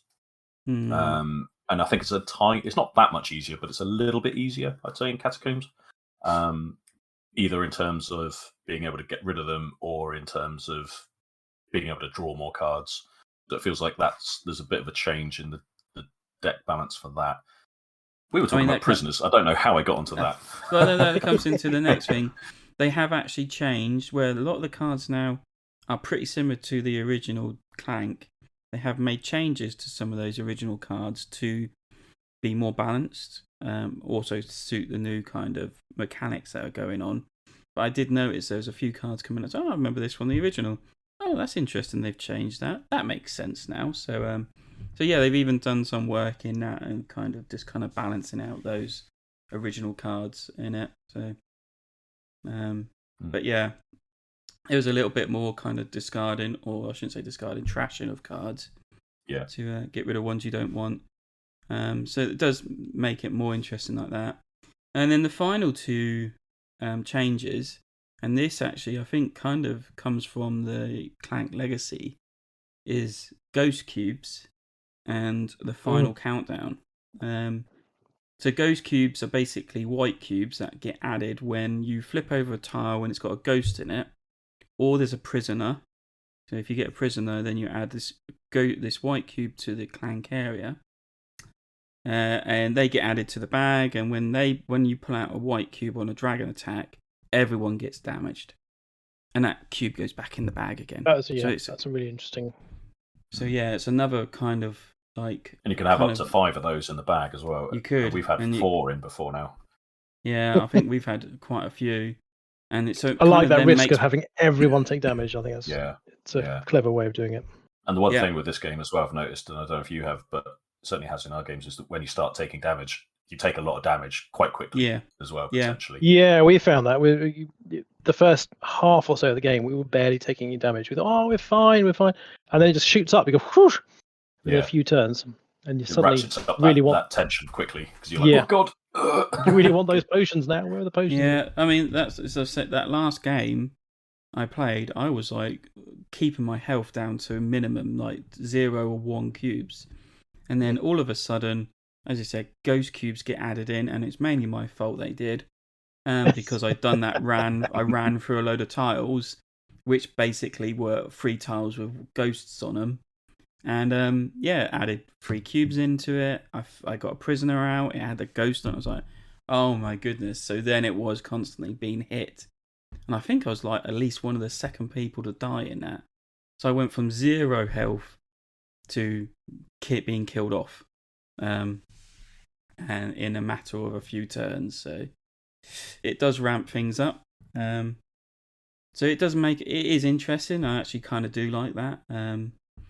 So, and then the final countdown is basically in the original one, the first person to be knocked out or get out of the dungeon would start the countdown. So every time it would come to their turn, they'll move on a space and they'd draw cubes out. And I think they had 3 turns of that. And when they get to the last space, game over. That's it. In this one, every time it comes to a player who's been knocked out or got out, they basically draw 4 cubes from the bag. And they keep going around until everyone is out or knocked out. And I thought that was quite interesting because that just leads through like a real big sense of panic till the people left in saying, oh, I've got to go for you. And then I've got to go for you before it gets back to my turn. And I've got to hope I can get out or even back to the pink area, which is basically upper ground. So, yeah, there's a real sense of urgency when it starts coming towards the end of the game, I reckon. Yeah, I like the fact that it's not like putting a 3-turn countdown on it, but it does mean that as soon as someone's out or either knocked out or out, they're kind of going, that's at least 1 extra dragon attack every round. So then the onus is quickly on people to go grab what you can and start thinking about getting out again. So it has the same effect of it being a countdown timer in a sense, because it only takes 1 more person to then go, right, I'm getting out. And if they're out, that's now 8 dragon cubes every round until everyone's finished.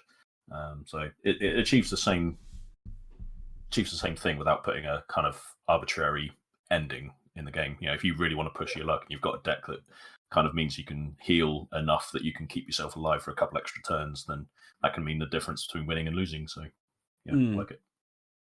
Yeah, definitely. I mean, the components on this is standard. I haven't noticed any difference between this. Maybe the cardboard's a little bit thicker. The cards are same quality, I reckon. Yeah, I did have a couple of dodgy cubes that might need to be replaced, but it's only in 1 colour. Which is funny because I think when I originally bought Clank, I was missing all the green cubes. And in this one, I think the 2 deformed cubes I've got are from green. So I've got something going on with green cubes in my copies, but that's just by the by.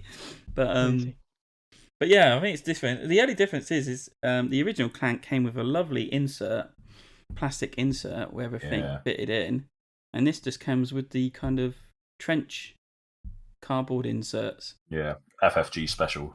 Yeah, 2 trenches in this, not just the 1. Yeah, I mean it's fine, but yeah, I saw the same thing. I was like, oh, that's a bit cheapo, nasty. But I'm guessing it was essentially a cost-saving effort to some degree, I guess. Yeah, but it is a shame that you don't have like a proper insert for the box like you do in the others, or like with base game Clank. Yeah. But yeah, it's okay. I mean, eventually, if there's anything like my base game Clank, I need a collector's box for the damn thing. So I'll be slinging that out as soon as I can get something like essentially like the Wingspan nesting box or something. We need something like that now, please, for Clank. We do. It's just we do. I've got too much stuff, and I need to get it all in 1 box. So I'm sure that something like that will happen for Clank. We can get eventually. Yeah, I don't think we can mention them. Oh yeah, not them. Laser Rocks or someone. Yeah. Yeah. And in the back of the rulebook, they mention adding the Adventuring Party expansion. So Adventuring Party expansion came out a few years ago, and it basically is up to 6 players, asymmetrical powers or starting hands and player powers, and it adds a few cards into the deck, and it also adds the ability new card mechanic of reaction. So I really wanted to add this in to see how it played, and instead of trying to take it out with my original Clank, I just thought it'd be quicker and easier just to buy another copy. So I've still got my one in my drawer. Oh my god! Yeah, this is how deep I'm into it. And then I just bought a new one, which is far much easier and for me to do that. And so me and Nick actually played with the adventuring party with asymmetrical powers. And I think it adds a bit more to it when you've got these extra powers going on and the reaction cards. Absolutely. Yeah. I almost felt like they were necessary. The powers were necessary to give the game enough depth for my liking. And they work. They work fine. They weren't. Yeah. They felt interesting. They weren't overpowered. Yeah, and they were very different, very asymmetric. Yeah. I mean, it's great for those of us that are kind of very familiar with Clank mechanisms anyways. Like the one thing I always note when I'm playing Catacombs, the first two moves in all of the versions of Clank are identical because there's two paths you can go to. You end up in a crystal cave half the time anyway, and you draw your first 10 cards as your first two turns. So everyone's first two moves are kind of prescribed. But it feels very obviously that in Catacombs because you've got that mini starting board before you can get to the rest of the board. Yeah. And you know you're going to end up in that crystal cave before you can then start moving outwards. And that's the bit that I get to that and just go, this feels boring. This tiny little movement that is prescribed feels, without the rest of the board being visible, it feels weird. And I don't know why after all these plays, 60 odd plays of normal Clank in, and that's the first time I've noticed it. But I think it's just that constrained visual that I've got with the starting board in Catacombs that makes it obvious. So I think having the adventuring party expansion with the with different powers would actually help me as well get over that kind of slight limitation that I'm experiencing. Yeah, I think like I say, the changes are minimal, aren't they? It's essentially everyone's got their own small power, or small extra they can do, or a couple of different cards that give them slightly different powers, which might just help in certain circumstances, and it might just help vary it up a little bit. And there's 6 characters to choose from, so you've got 6 different ways you can play it. So I'd be interested to see what happens with 6 players as well, to 5 or 6 players, to see, because the next question is going to be on time. What impact that has.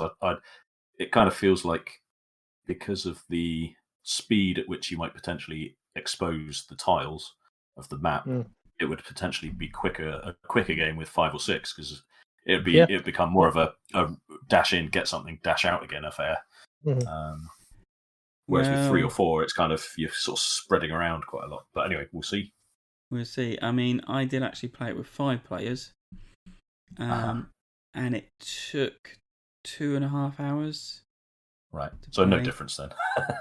It felt a long time because you're waiting between other people's turns. The react cards help because with the react cards or the reflex cards, are they reflex or react? No, it's react. Yeah, it's react. Yeah.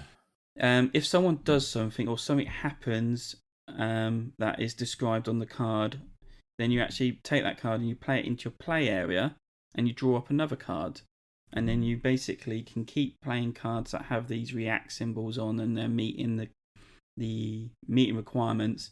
And so you're basically having more cards in your hand technically, because these ones that are on the play area can then be used when it comes to your turn. So it allows you to draw more cards up.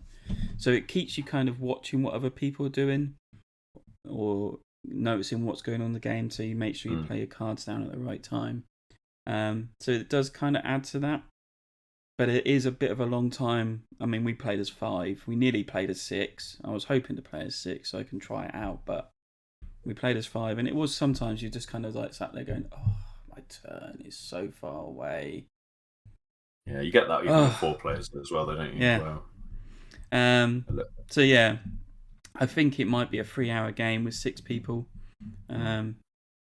because of the time length. But it is one of those things. And then all of a sudden, at the end, everyone was either running to get out or dying in it, and that's just how it flips.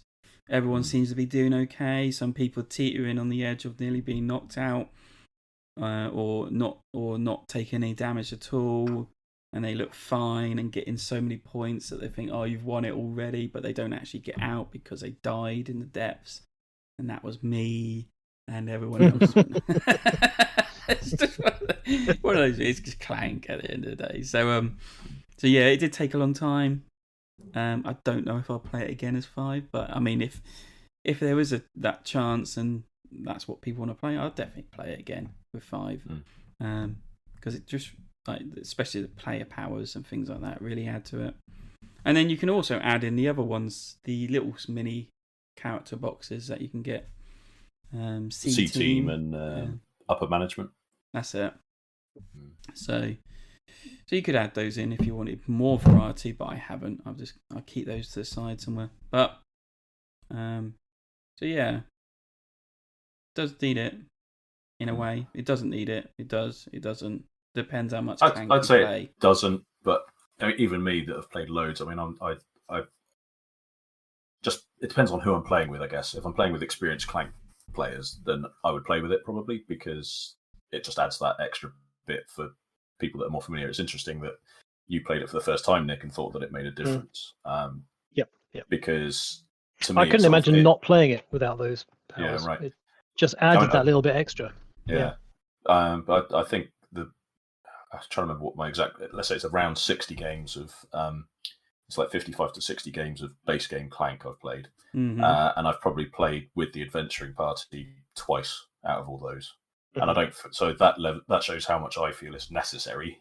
Yeah. It's just an option for me, because I personally, once you've got past the first 2 turns, you've basically got an asymmetric deck anyway.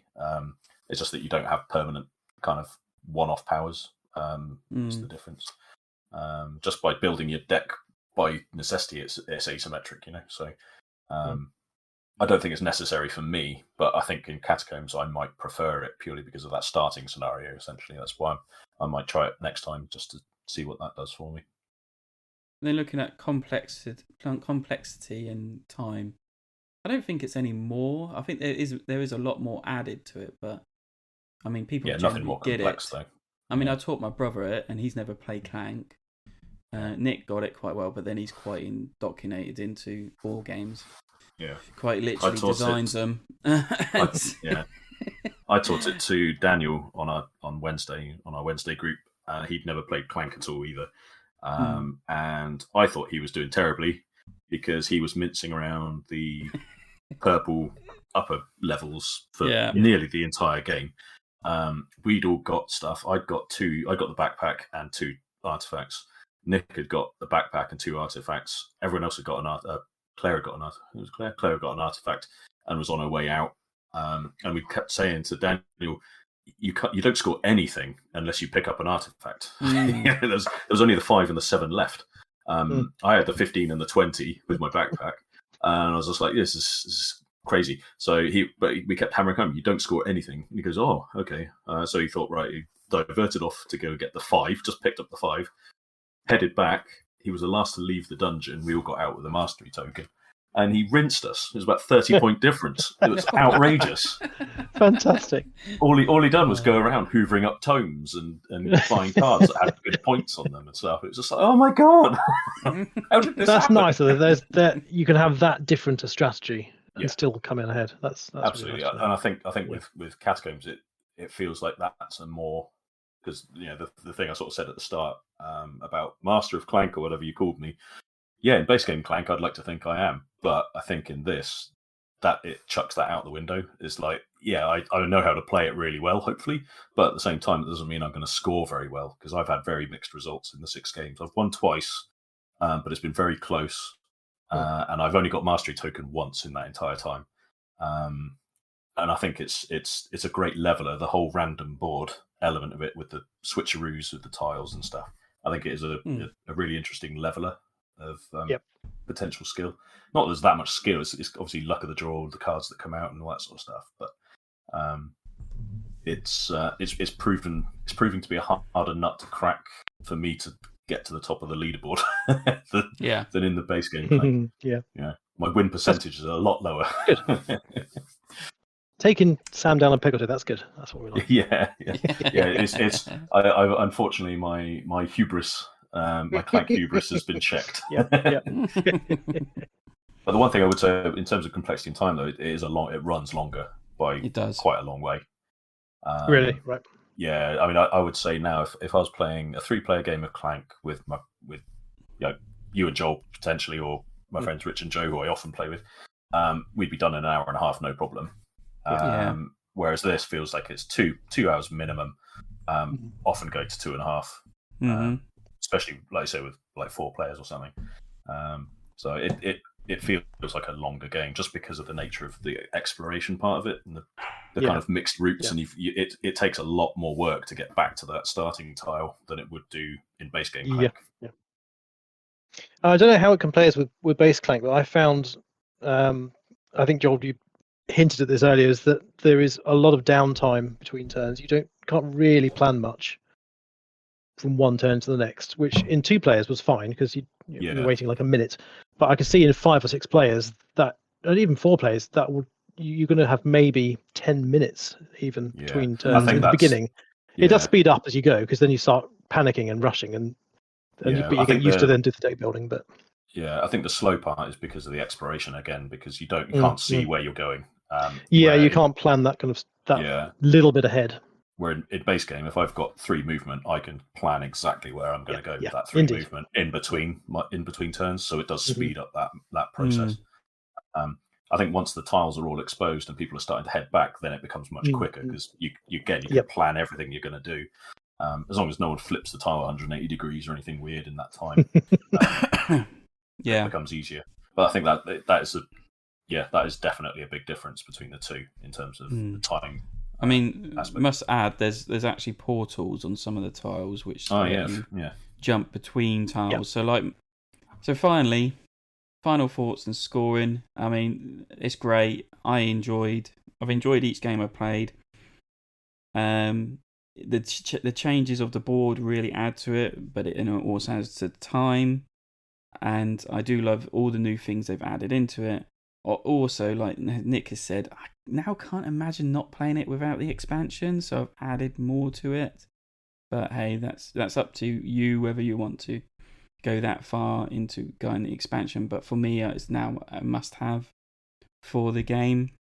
Doesn't add too much complex to it. But yeah, I really enjoy it. I mean, I think it will surpass the original Clank for me. Because the original sits at the top. I'm still playing through Legacy at the minute, but that's different. But so yeah, I think it will go above it as like my go-to Clank game. Are you going to give a score? Yeah, I'm trying to think. What's your score? What did I was going to see what I done. Yeah, what have you rated the original Clank? So if you want to scale it, the original Clank on Board Game Geek is lower rated than Clank Catacombs already. Clank Catacombs is one up there. Really? See, I've got the original Clank as a 10, but I'm going to move that down to a 9.5 at the minute. Because that's just me being... 8.5 out of 10. Cool. Yeah. Catacombs. I put that as an 8 already. But I think that might climb the more I do with it. Cool. So, yeah. If I do I'll do mine next. We'll let Sam do his Clank universe at the end. So final thoughts. I thought it was a perfectly nice game. This is framed in the fact that this is the only Clank game I've played. So I can't compare it to the previous ones. I think, to be honest, I might have preferred the static map. Maybe the modularness of Clank in Space. But I think being able to plan ahead would speed the game up a bit. But I do appreciate the variability it gives. I don't really like the downtime between turns, but if I played it 2-player, I'm perfectly happy with that. It almost feels too simple for my taste at the moment. And that's maybe because I'm very much into quite medium heavy games at the moment. But the deck building part of it felt very standard deck building. There wasn't really anything interesting happening with the deck building. It was very vanilla deck building, kind of like Dominion style. And the graphic design kind of added to that in that it was very plain graphic design. It was almost Magic the Gathering style graphic design, where there wasn't a lot of it didn't look appealing. Maybe not the right word, but I didn't feel it was in thematic context to the game, the graphic design. But it was very functional. It worked perfectly functionally. But yeah, that was just a bit that I found jarred a bit. And I also found there were a few instances where it was very obvious what your move was going to be. It's clearly I'm going to go and pick up that artifact because that's worth a whole lot of points. And I'm clearly going to go and get this because otherwise Joel's going to get it. I'm going to go get it first. I would have liked a little bit more, not push your luck, but a bit more interaction. And I think that may be because of a 2-player. I think with 4-player, you're going to have a lot more interaction with people writing for you. And when Joel and I played it, we were almost the opposite side of the map for most of the time. Yeah. So there wasn't a lot of interaction there. But it was very easy to pick up and learn. I enjoyed it. I enjoyed playing it. I really like the asymmetric player powers. They had a nice lot of replayability with the expansion. And the fact that there are various winning strategies, as Sam said, I think that adds to it. So I think overall, I would give it, with the expansion, I would give it a 7 out of 10. Without the expansion, it would probably drop down to a 6.5.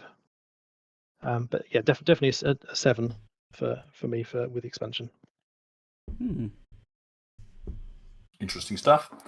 Yeah. For me, I'm going to lead off with.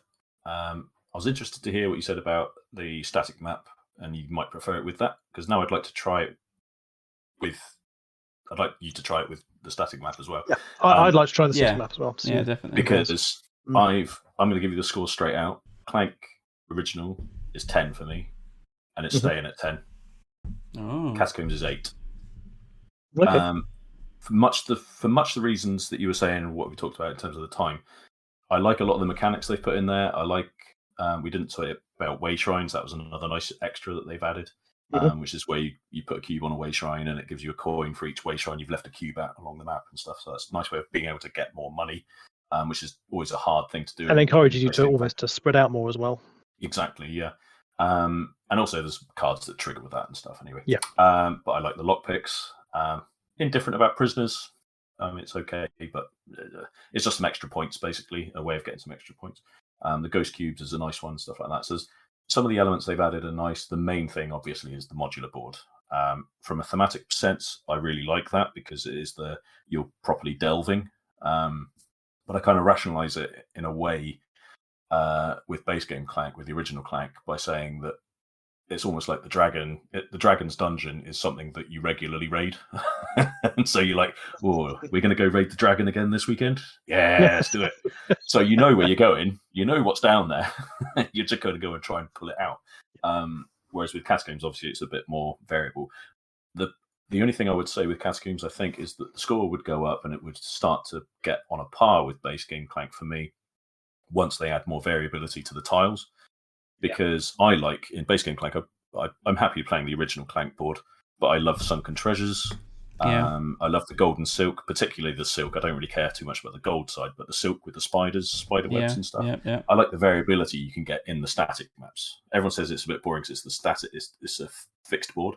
But yeah, that's true. But there's so many boards now. Temple of the Monkey Lord, or Ape Lord, sorry, where you've got like the rotating tiles and stuff. All of that stuff is really good. And it gives me personally as much variability as I want in the board space, while also keeping up that turn speed, which is what you talked about, Nick. And I think that's what the only complaint I've got for me with Catacombs really is the time it takes. And I never thought I'd say that. I thought it would be, I don't care if we're playing Clank for 8 hours a day, but I'd want a game to last no more than 90 minutes, preferably, and then do another one, perhaps. Yeah, but.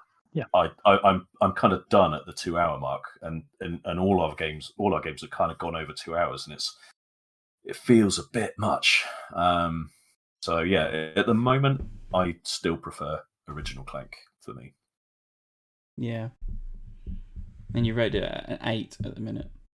At 8 at the moment, it will climb when the inevitable expansions come. I'd like to try it maybe with the app, because with base Clank, the app does kind of add a little bit of extra variability too, which is quite fun sometimes. Yeah.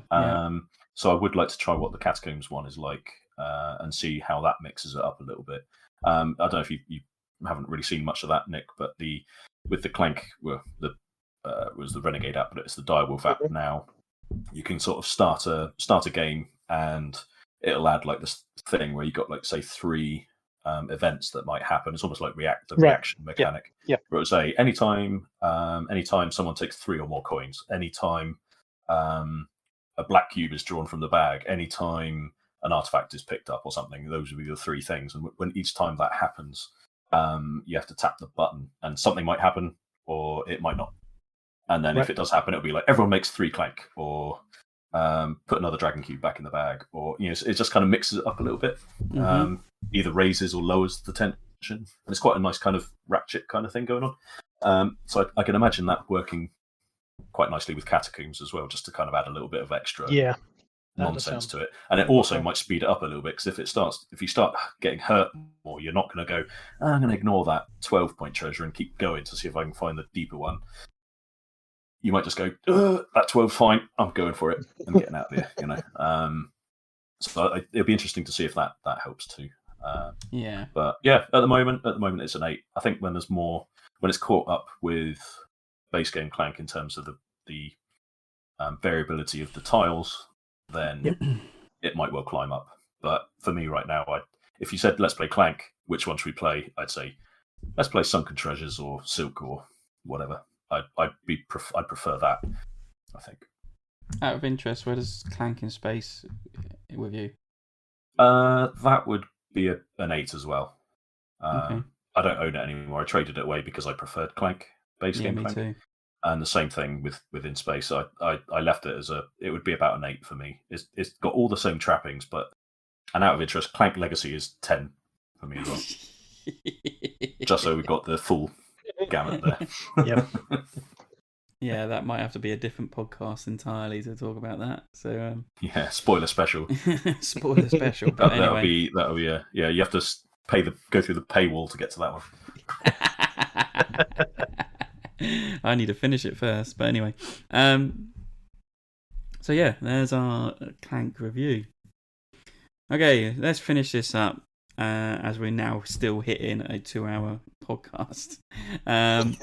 Any other business? So I've just recently finished watching The Rig, which is on Amazon Prime. I thoroughly enjoyed it. It kind of felt like a BBC production type with the special effects. They felt a bit janky, but they felt like it felt like they had a lot more money, but still trying to work at BBC kind of rates, if you know what I mean. It was like you could see it. Yes.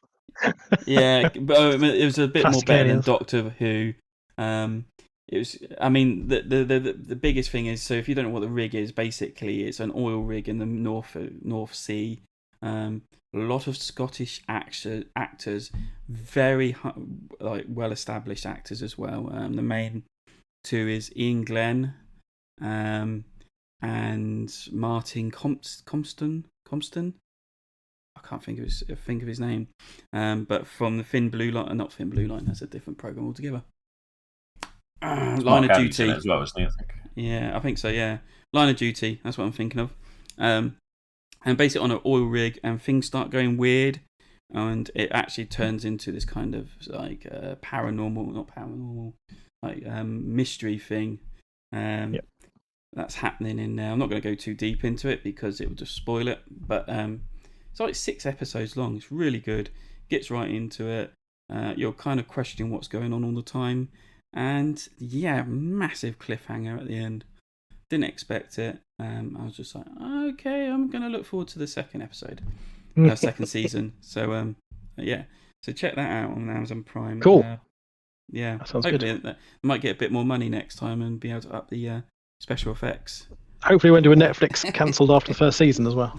No, I don't think they will. I think it's getting good praise at the minute. So cool. Nick, the one I put on the list, I added very recently, as in just before we started recording. Actually, this is another podcast which is not board game related. It's called the Dictionary Podcast, which has the bizarre concept that this guy is going through pages of the dictionary, discussing words and making funny quips and jokes about them, which just tickled me. That was just that someone's doing a podcast doing that. But the latest one, he's on like I've said 182 now. Is into the D section. It's got guest host of Chris Michaud, who was the moderator Chris from Flip the Table podcast. Who I love. Chris, he's a great radio personality. He sounds like his proper radio personality. But yeah, they're having a good discussion.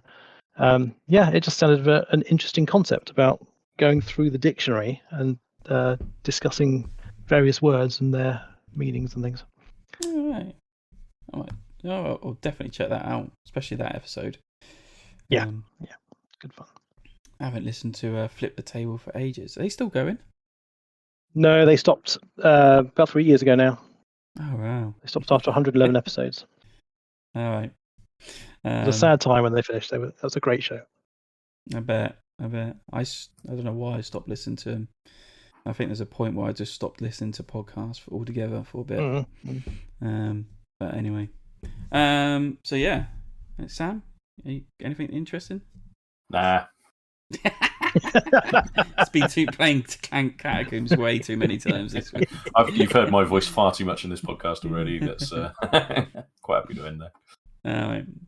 Next episode, we are going to bring you another not top 10, but top 3 games.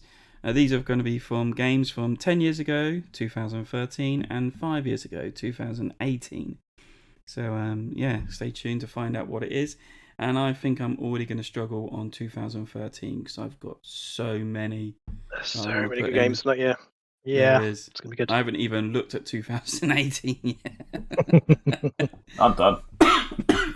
Sam's already filled them in. Sam's already got his list in there, so stay tuned. So thank you for listening to our podcast. If you want to add a comment, join in with the discussions, things like that, come along to our Discord page. Everyone's welcome to join us there and see what we're chatting about, and as I said, join in. Or you can send on other comments to email, Twitter, Facebook, and all the other social media sites, and you can find the links in the chat, in the script below. My mind's gone. In the show notes. In the show notes, that's it. That's the show notes. And thank you for that. And thanks, guys, for giving up your time and doing the show with me tonight. Say goodbye. Yep. Cheers, all. Good night. Sayonara. And good night for me. Goodbye, everyone.